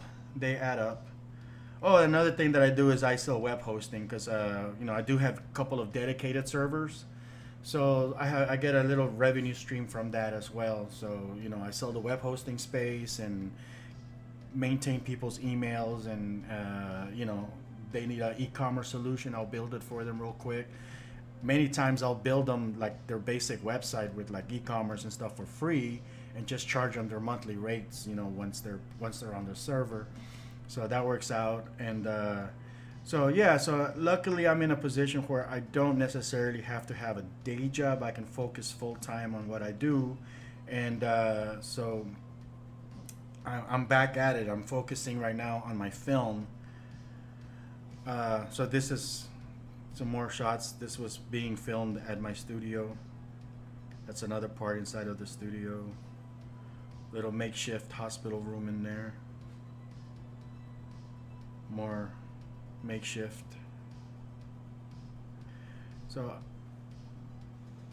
once the COVID thing came in, it was very hard to make the studio available for anybody, and it was very hard for me to make any kind of revenue from that. And I'm like, well, you know what? I'm gonna rent it out, and I don't have to worry about the studio spaces or anything like that. But yeah, that's all inside my studio.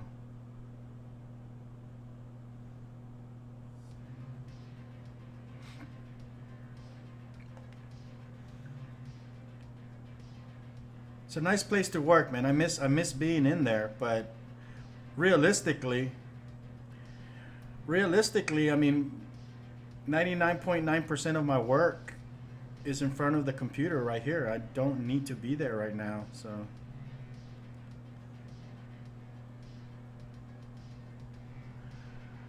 I can give it to you. You're going to have to do another stream showing how well your Santa character came out. I haven't finished the Santa character yet. I'm still where I was in part 2 of the video. So yeah, that's gonna be an ongoing series. I'm only gonna do like a couple hours a day and stuff like that. I didn't do any work on it yesterday. But that's a character that's going into toontitan.com. I'm gonna put in the time to make him like move and be. He's gonna be his own platform, kind of like this Billy character. Kind of like this Billy character can be modified and stuff. I'm gonna make the template available to other people. Like if you guys do like 2D work or whatever, you want to grab this template. It's basically gonna be a pre-made fat character. All you have to do is like, hey, well, I'm gonna give him a Jason mask and put him in overalls and stuff and make that pack available. There you go. It just gives you another little template to work with.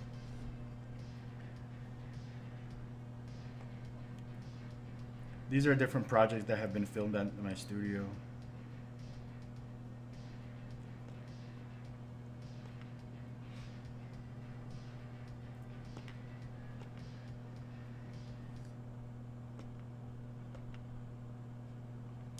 But yeah, that's the studio. I miss being there, man. It was like a really nice creative place. I really missed working out of that place. Having all that space for my mocap stuff was always nice. Doing audio recordings was really nice in there because it's got that acoustic tile in the ceiling, so you didn't have to do anything special to make any audio recordings in there.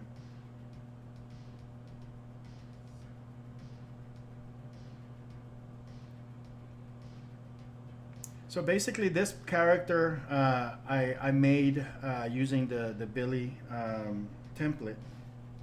Let's see if I can bring it in now. Oh, failure, coyote. What is this? Oh.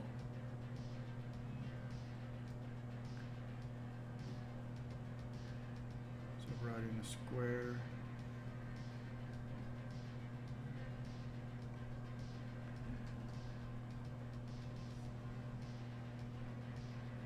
Let's change the color of the outfit. Upper.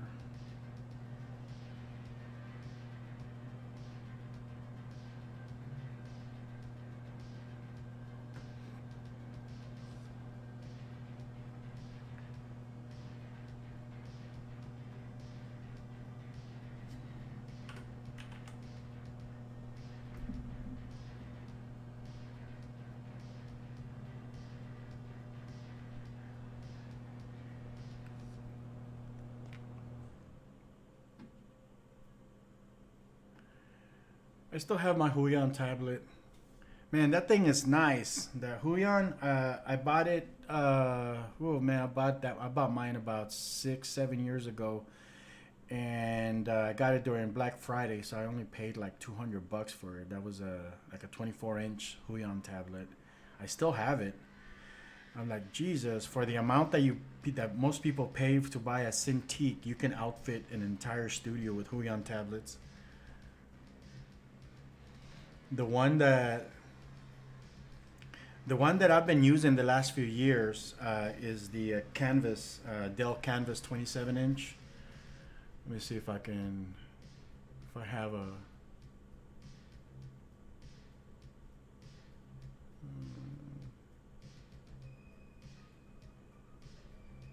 shot of it.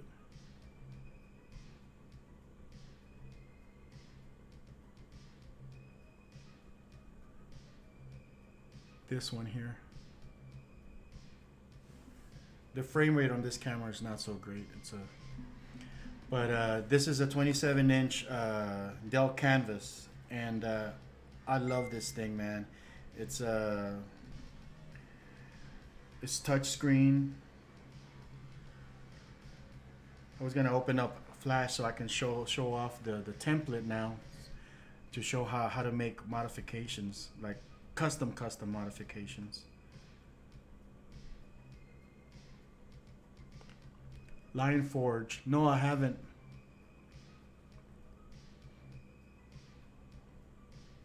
Who are they? What do they do?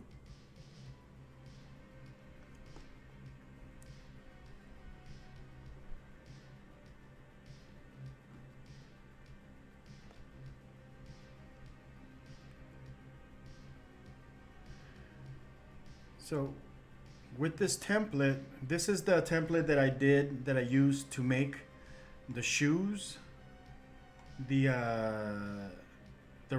default pants, and that default t-shirt.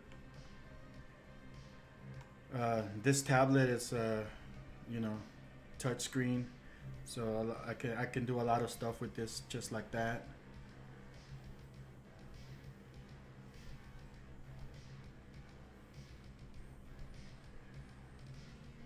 Of course, I can draw.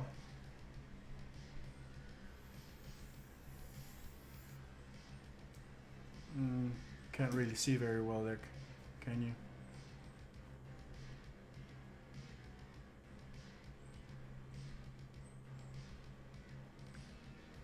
Let's see here. So.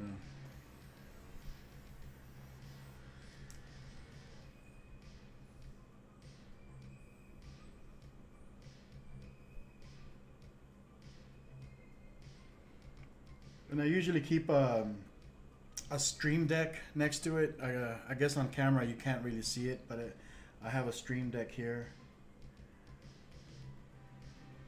and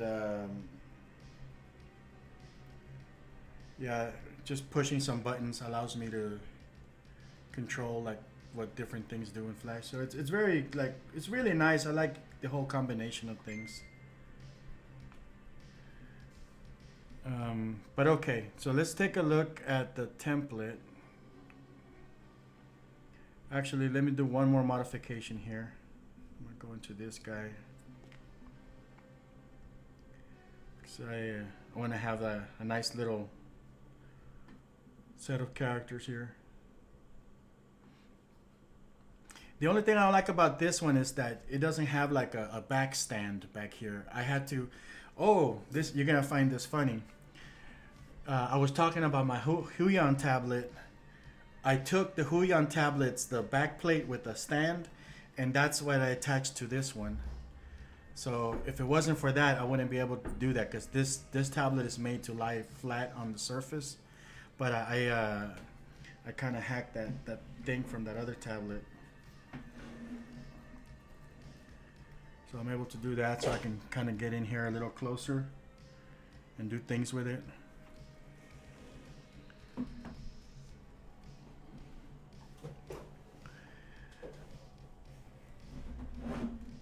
Alright, so let me do one more modification here. Scene, face,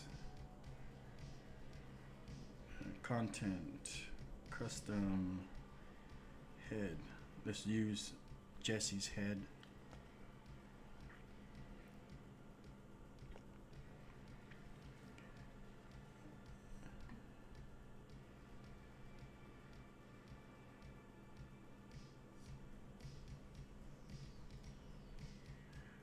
Oh, we don't need to have that front cam.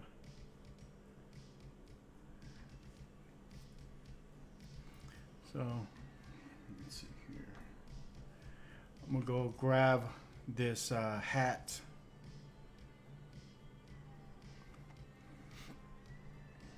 The over at toontitan.com, the reason that you guys are seeing me be able to go in here and just click the download button is because I also have like a membership system where you got different levels, and depending on the different levels, you get different access. Like I think level 1 just gives you a discounted rate on everything, whereas level 3 just basically gives you free access to everything in the catalog. And this might be and this is a little controversial for people because while it is, $44.95 a month for all you can eat access, all of these require $99 initial investment. Once you made that $99 investment, you can have the standard membership for $12.95 a month, $24.95 a month for the middle one, and the pipeline $44.95. Why do I do that? Because I get a lot of people who will try to pay $12.95 for all you can eat access, and on day one they try to download everything and then they cancel their membership. So screw them. I'm not gonna do that. I will let you download everything you want. So if you're only gonna be a member for 1 month, then I think paying the $99 plus whatever the first month rate is more than fair for you to be able to technically download everything from the store. Obviously, if you're a member and you continue that membership, you're gonna continue to have all you can eat access to this thing. Whenever I'm releasing stuff, whenever the other developers I only have one other developer adding content here. Whenever we add stuff to it, you get free access to that. So $12.95, you get free access to most of this stuff. Not bad. It just requires that initial investment of $99, and that's just to kind of protect us from shady people who just want to download everything and get it for $12. And fortunately, I haven't had any issues with piracy or anything like that. It seems to me that when people actually pay for their stuff, there are little they're a little apprehensive about sharing it, about uploading it and giving it away for free. So pretty much, I would say 100% of all my customers have been really good about not pirating my stuff. Um, I mean, I tend to be fair, you know. Let's see here, premium tutorials. I keep forgetting what I was gonna do. Oh yeah, I was gonna go to the boutique and grab. I wanted this hat.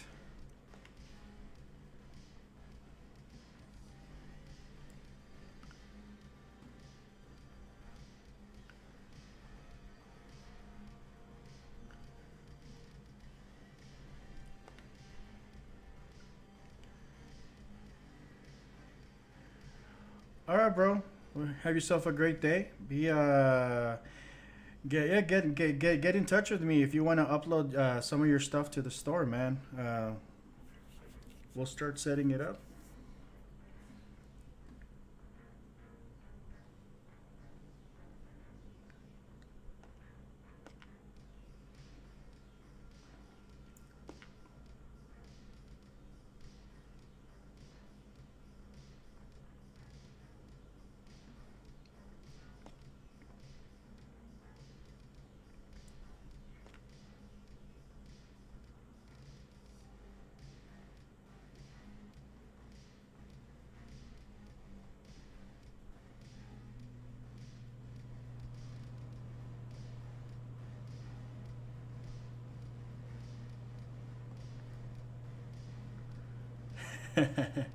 That looks good. That's not bad. Um,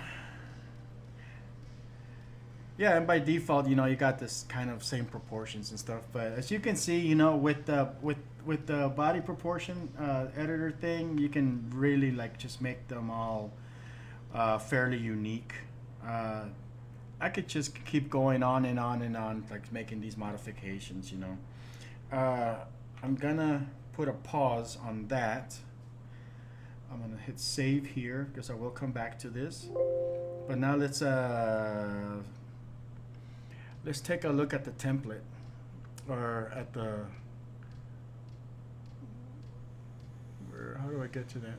Oh, there it is. So I'm gonna go to the home page over at Toon Titan, and this is another template I was giving away for free. I don't know if I still am or not. It should have not be free anymore. It's one of those things where, you know, during the COVID thing, I wanted to be able to help out as many people as possible and stuff. But now that that's not a thing, I think I put it up for sale for like $1 or something. Just so it's not free, you know. One of the things that I've discovered, you know, after been doing this for 20 something years is that most people don't really appreciate something unless they actually pay for it. So I'm trying to make it a point to, even if it's 25 cents, to charge 25 cents, you know, because at least at that point, they get this sense of value in their head. Once you start giving stuff, I mean, once you put something else out for free, it's like it's disposable to them, you know. It loses its value. Hell, even my Toon Titan program, that coloring program, when I first created it, I used to give it away for free, and somebody, you know, basically say, hey, no, this is a premium thing. You should charge for it. Blah blah blah. And sure enough, I started charging for it, and people started buying it more than ever. You know, it's crazy. So yeah, that template is available for $50. Any developer that's interested in selling stuff through my website, through toontitan.com, just get a hold of me. I mean, once you have an account, you'll have access to all of these things. So you know, you pretty much get free access to all these templates. Um, but no, this one is actually, this particular one, I think I have it on a pay whatever you want thing. Yeah, you can change it to $1 if you want, and just pay $1. I think the minimum is 25 cents. Let me. But anyways, yeah. Look at this. I have the minimum set for 25 cents, and even there, I have a coupon code that you can get a discount of 25 cents. So technically, you can still get this thing for free. It won't be for free. I'm gonna be fixing that soon. I'm gonna be. I think most of the free stuff has gone back to not being free. So, but yeah. I guess if you're seeing this, get a free copy of it now before I take it down, because it's not gonna be free for long. You're gonna have to pay at least 25 cents for it. A whopping 25 cents. Hey, those 25 cents pay for its web hosting. So okay, so I downloaded the template. This is what the template looks like. It's completely blank. It's just a naked Billy. So for developers and designers and stuff, if you want to work with this particular platform to create your own unique items, you know, you just need the template and you need a copy of Adobe Animate. So let's say you're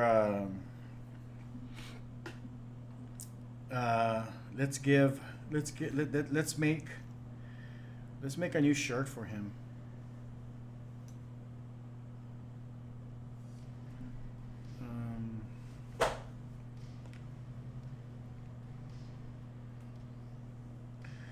And you know, if you know how to work with Adobe Animate, then you'll have a better time with this.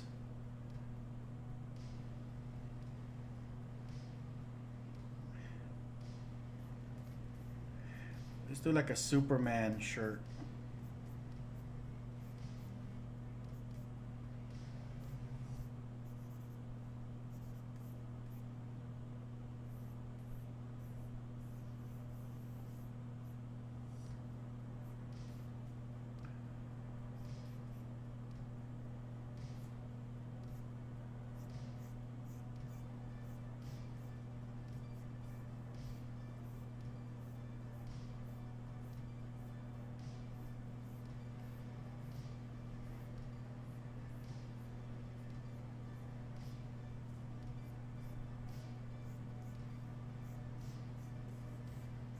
And a lot of people who make modifications, they think they have to like be like specific. All they're doing is changing colors and stuff, and that's not at all what you do. You can be very, as long as you don't modify the joint parts, you can be pretty versatile in how you design your body parts or your full costumes and stuff.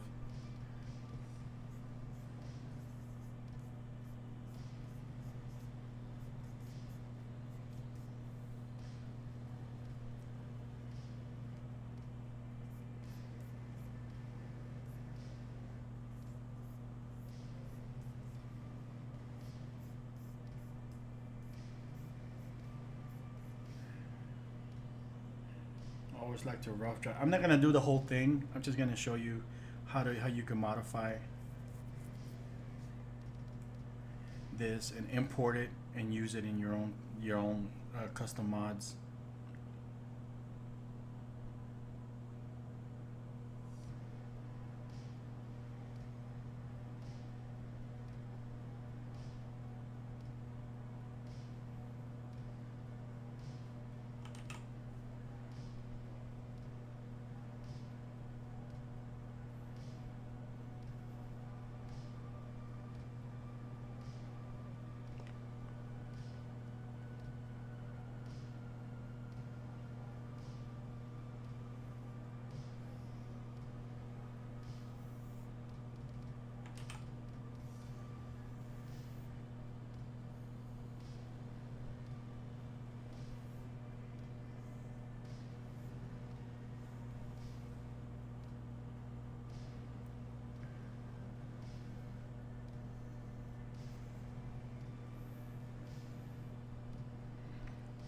I mean, literally, you could make your own living, a pretty nice little living, just building body parts and assets for this one framework. I have like 3 different frameworks. No, I have like 5 different frameworks. I have guy 1, gal 1, Billy, Kevin, And I have a few that I haven't published, Odie and Laney. Because originally my film was gonna be 2D, so I was building the rigs for those characters, and since I decided to for that film to move into the whole 3D thing in Unreal Engine, so those are just kind of there. So I'm gonna be adding those to the little marketplace to the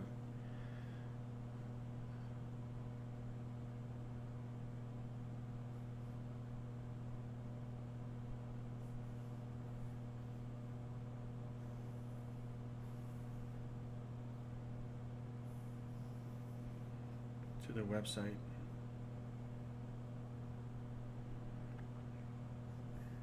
There, that's good enough.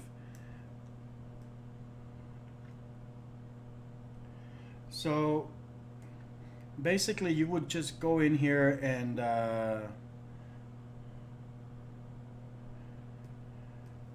just edit the sprites. You know,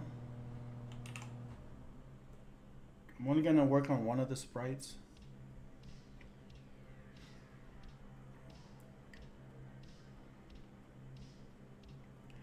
That Santa Claus, the Fat Man, is also going to be part of the new framework. So,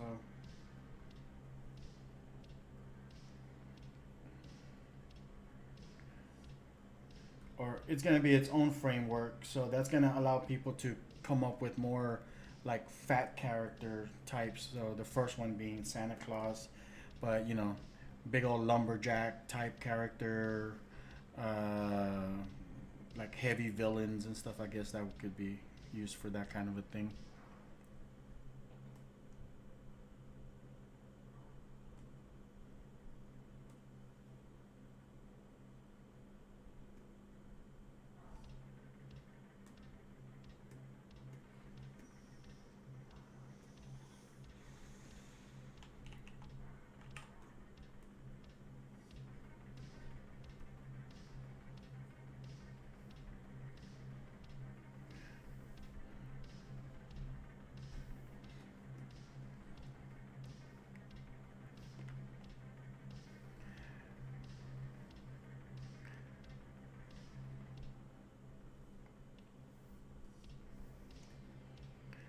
Okay, that's good enough. So what we did is we modified one sprite.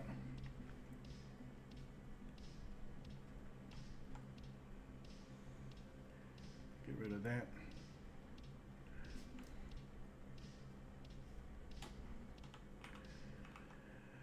And I could, you know, add a little cape to that or add it as a prop. And then I edit the back side of this shirt, then this angle, and this angle. Now the cool thing is, like if you're editing, for example, you edit this angle, whatever you do to this, oops,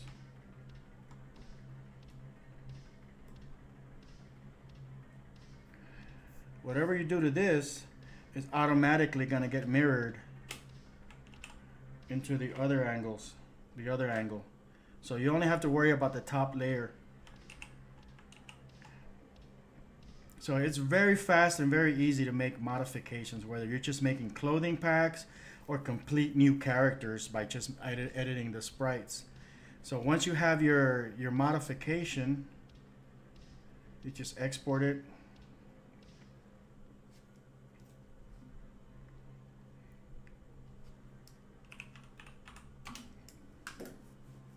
And you're gonna import it into Cartoon Animator.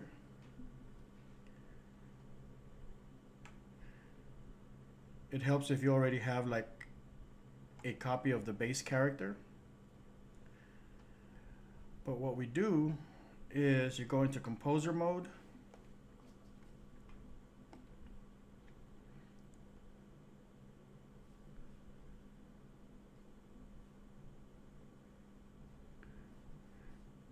And import the SWF file.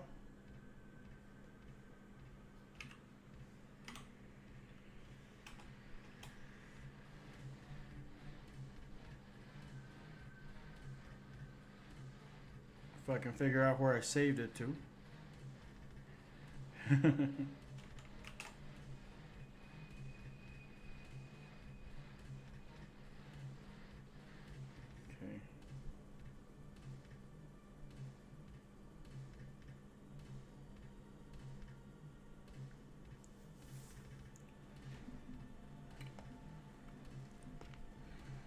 So that's gonna bring in the template with all the parts in it, okay? Now we're only gonna worry about the new modification.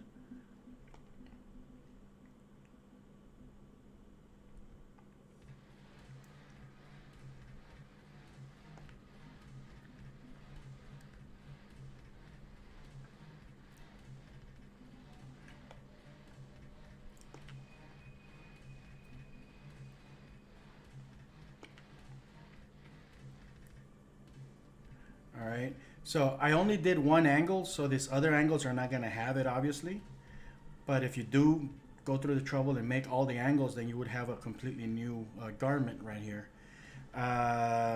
Couple of things that you need to do to make them compatible, fully compatible, is for one, you'll have to update the vector group. And there's, like I said, there's a document that outlines the vector groups that you need to be using.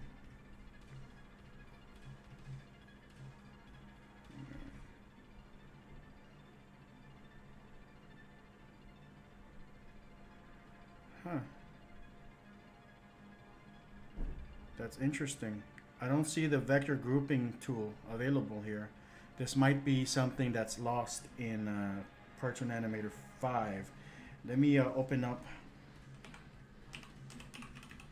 just to double check, because it might be something that they took away. And if they did, then I guess it would be good to know that they did that, so we don't use Cartoon Animator 5 for developing at all. It'd probably be better to use Cartoon Animator 4, right? So character, G2, we'll bring in this guy. And we'll go to composer mode. Bring in the SWF file.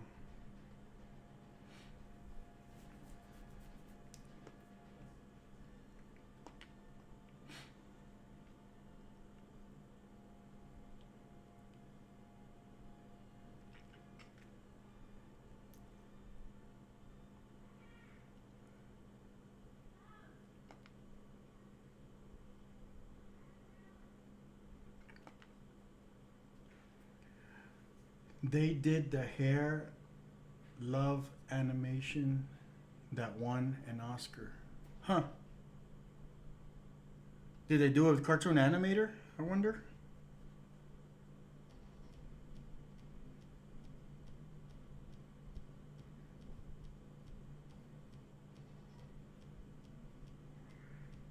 Whoa, I just found something, y'all.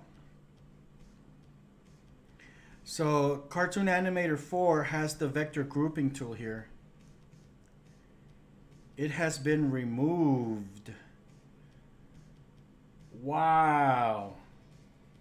It has been removed from Cartoon Animator 5, which makes it less ideal to work with Cartoon Animator 5 for this particular task. I don't know how this is going to work with the other. Maybe they have an alternative, but I'm going to have to look deeper into that. But anyways, here's all the sprites. We'll look for our skin color. Same color. We'll assign that to skin 1. And we'll look for that blue color. Skin 2.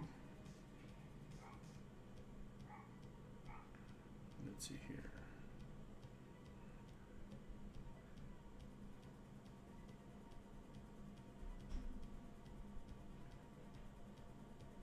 So we call this upper 1.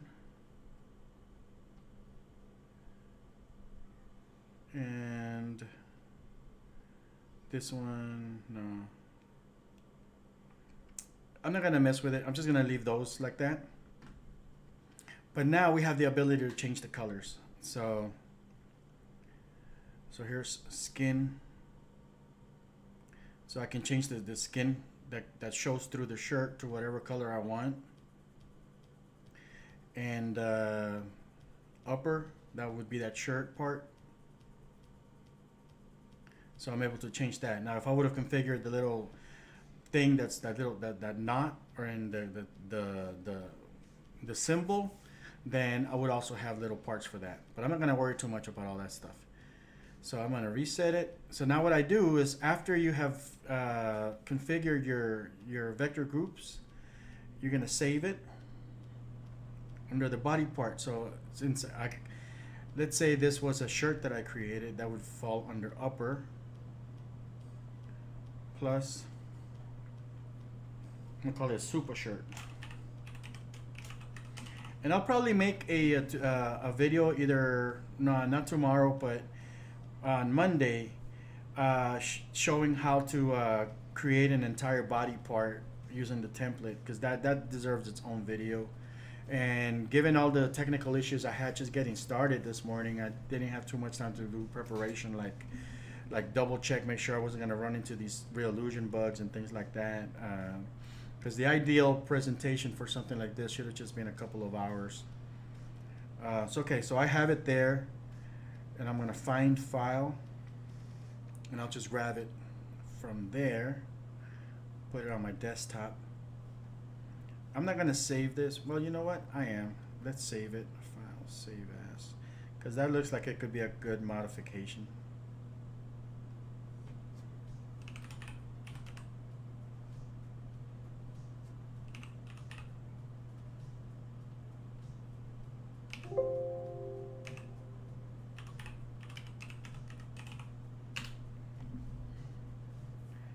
All right, super shirt. Maybe I'll come back later tonight and finish that. Looks like it could be a really good mod. All right, so number 4.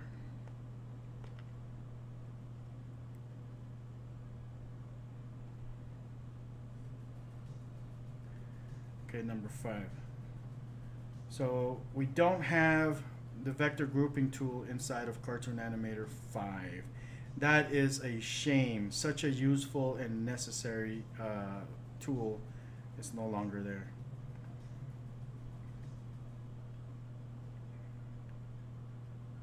Okay. But, so let's say I created that custom shirt. I put it up there to the, uploaded it to the market. You're giving it away for free or charging for it. I don't care. You do whatever you want with it. But now you have custom item, even if it's for your own personal characters, because I mean, if you absolutely need a unique character that there's no body parts for you to achieve, you can always get that template. I mean, it requires you to be able to operate Adobe Animate, but you can modify those body parts to create like 100% your own original characters that do not rely on these prefabricated sprites. So that's always nice. So I'm gonna go in there, and that shirt that I just created, I'm gonna drop it in there. I'm gonna close this program. I don't need it anymore. Wow, you're gonna have to keep your copy of Cartoon Animator 4, it looks like. So you drop that in there like that.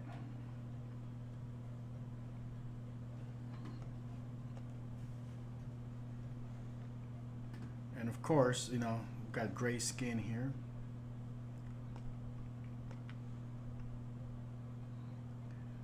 We can fix that.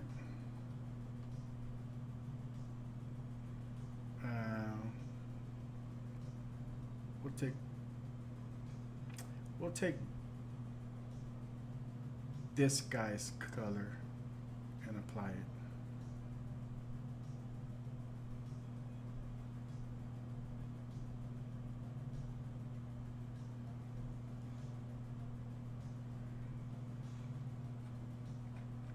Oh, must have not saved the skin color for that. But anyways, that's the important part. Also, don't forget to calibrate your body sprites and stuff so they accept the colors.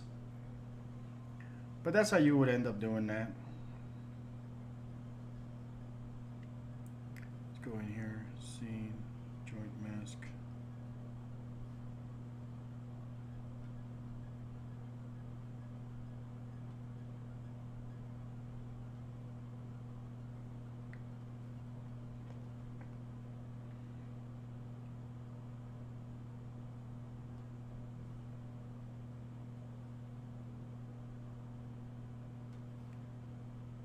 But you get the idea.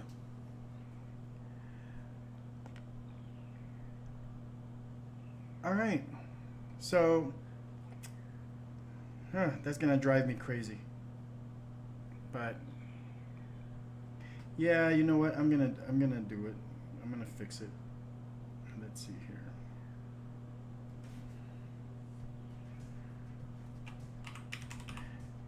Okay, so I'm getting ready to end the stream for today.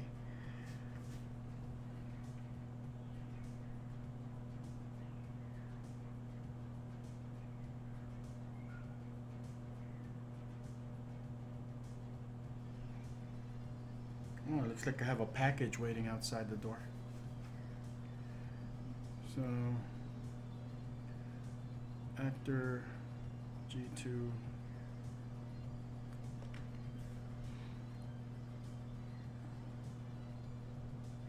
Just gonna grab that.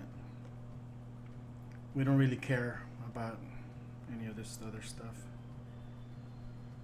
So, vector group.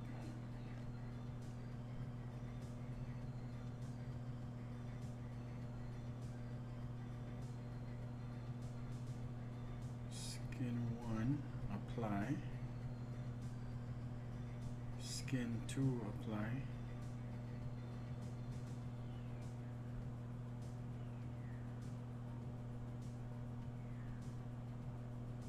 Oh, that's what it was.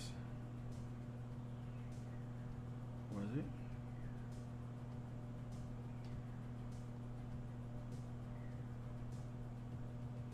Okay, so for all intents and purposes, that should have worked.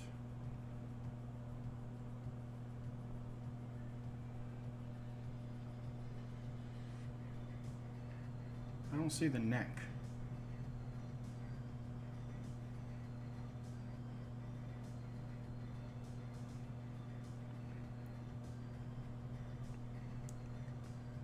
Skin 1, apply. Skin 2, apply.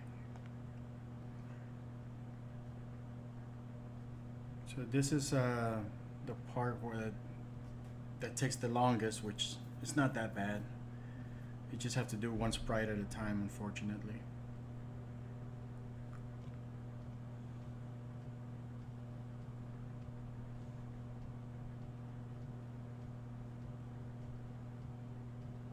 Yeah, I was just gonna leave it there because I'm pretty sure you guys get the idea. But I might as well do it the right way so that I can leave a nice little screen capture of the work that we did today. And it would suck to have done all that nice character, all those nice character modifications, and have that one item sticking out like a sore thumb.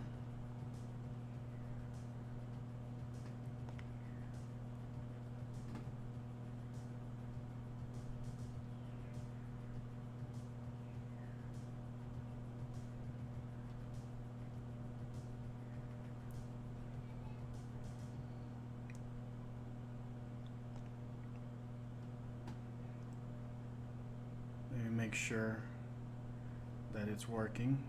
Skin 1.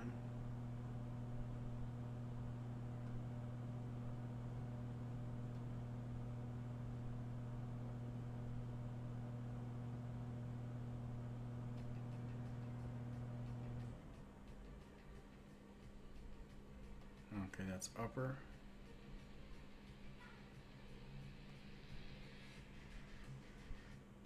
All right. So it looks like I was missing one part. Let's go in here.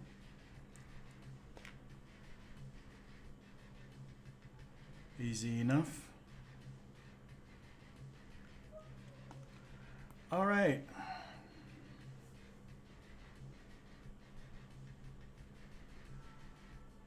So let's go back in here. Skin 1. Yep, it works.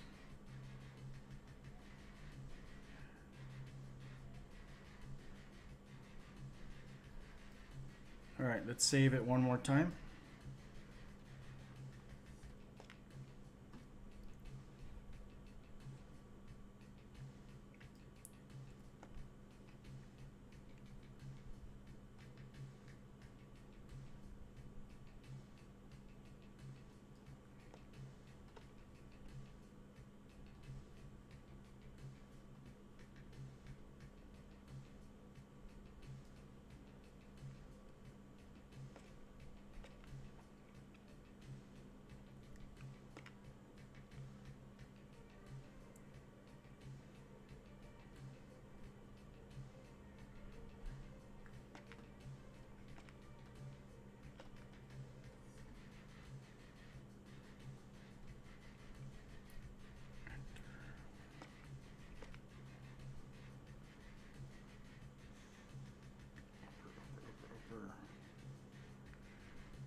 Oh, duh. Why am I looking for it in there? I didn't save it to that.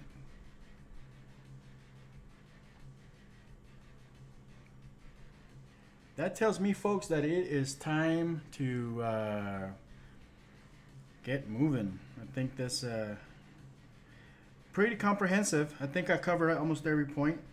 I'm going to do another one next month going over the same thing just for the benefit of being able to promote it for a little bit longer, let more people know about this video, this presentation. And maybe I'll have some like a better presentation, have everything in a more comprehensive manner, try to get it all done within 2 hours or less.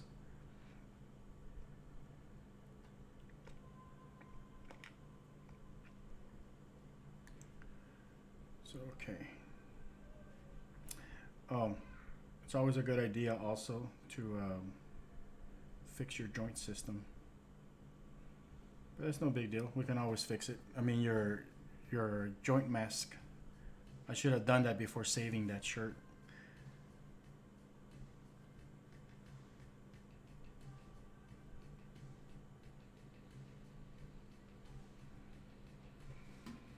Easy fix.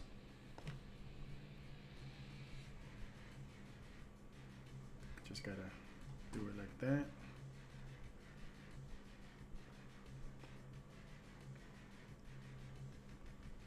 And then we apply the color. We'll take this guy's color and apply it there.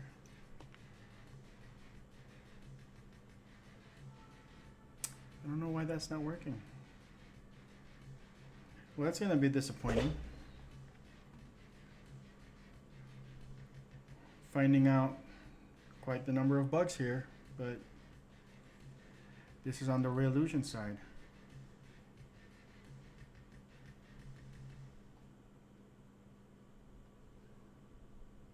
Let's see here.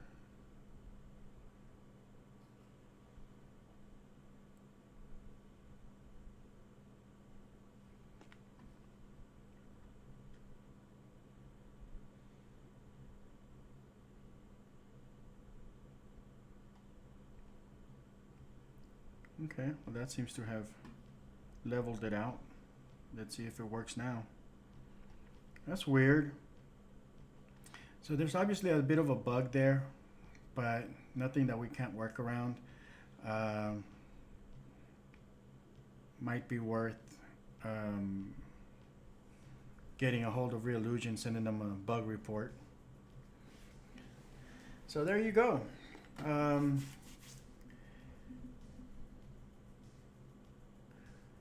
And technically that's not a different character, so let's give them a different head just so it's not the same, because the whole point of this was to have different characters, right? So let's go ahead and give them Jesse's head and just kind of tweak out some of the.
Okay, that's enough to get them to look different. Now we can end the stream because now we have multiple unique items, and of course there's a lot more character modifications available that you can use to work with. But just here alone, I think I've used what, 3 different variations, 4 if you include the robot. But by mixing and matching body parts, you can really create like an entire army of original characters. You have a good chance that whatever you come up with as a basic user is going to be fairly unique, because not everybody's gonna randomly arrive at the same exact configuration that you can, that you will. You know, you have the body proportions that you can work with, and that the body proportions alone, you know, changing the body sizes and stuff is gonna give you like a million freaking variations. Then you have the ability to move the sprites around in the head. That gives you another million or so variations. You got the color combinations. And then on top of that, the more original parts that are created by designers and developers and stuff, or mod packs and stuff, like different hairstyles, different shirts, different shoes and stuff, that exponentially grows, because then you have uniforms that you can switch. You can see this red minion here that was based around Squid Game. I took away the hood, and he just looks like a night security officer type of thing. Give him a police officer's hat. So you got like so many options of mixing and matching, and so this is not just a character. This is like an entire framework, and that you can use to build a whole army of characters. And if for some reason there is no character pack for what you're looking to do, there is no modifications out there, you really do need something that's custom, or you need something that's 100% yours, that you can copyright. You know, you're making your own original cartoon thing, and you don't want to risk somebody else being able to create your very own unique combination of body parts, you know, to recreate your character. Take the template, modify the hell out of the template, make your own original character that nobody else has. And on top of that, if you are, you know, you do have the skills, the artistic skills, and you know some basic Adobe Animate, you can make a pretty decent little revenue stream by just spending your days, you know, just making shirts, pants, hands, shoes, hairstyles, different types of eyes. You know, make entire new characters. You know, for Halloween, monster packs. You know, for Christmas. You know, I'm making a Santa Claus right now, but that Santa Claus is not built on Billy. It's gonna be its own thing. But you know what I mean. You know, Christmas is coming up. You can take this template right now and start doing Christmas-based themes or characters out of this template. And the more of those body parts are out there, the more options people will have to come up with their own unique stuff.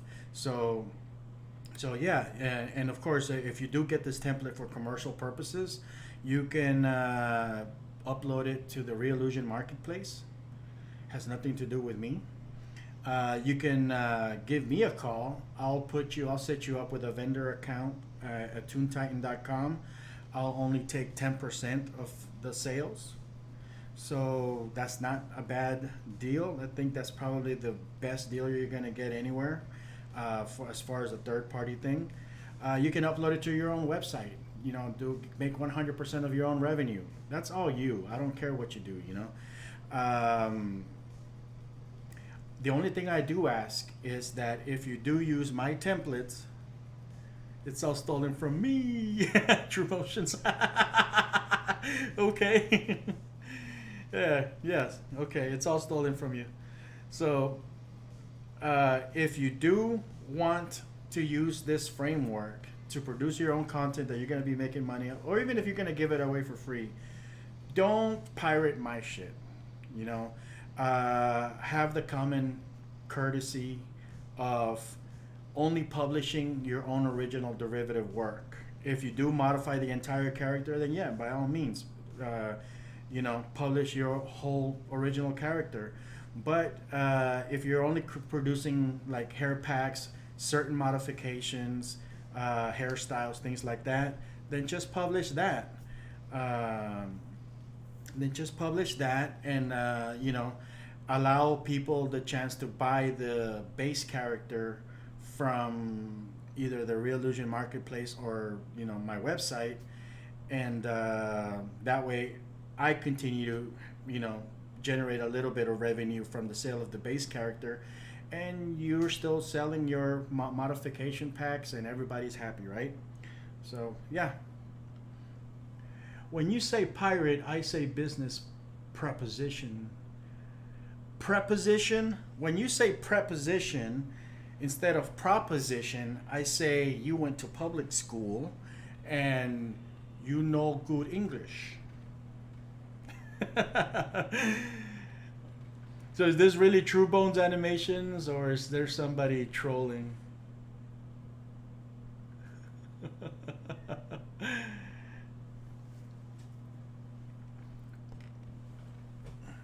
Gets lost. I have a business preposition. What's a preposition? Is that like a subject that goes in front of it, or?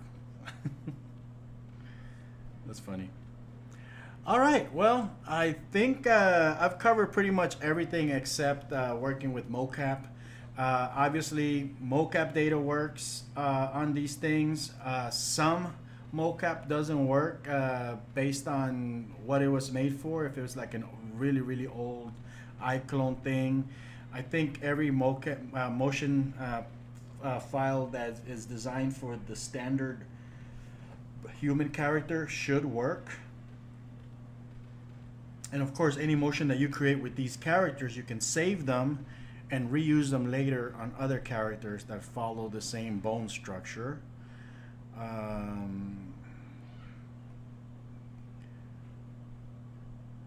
Boxing idol. Oh, this came in from iClone. This is a thing from my movie that I was working. I wonder if this will work. Let's drop them in there.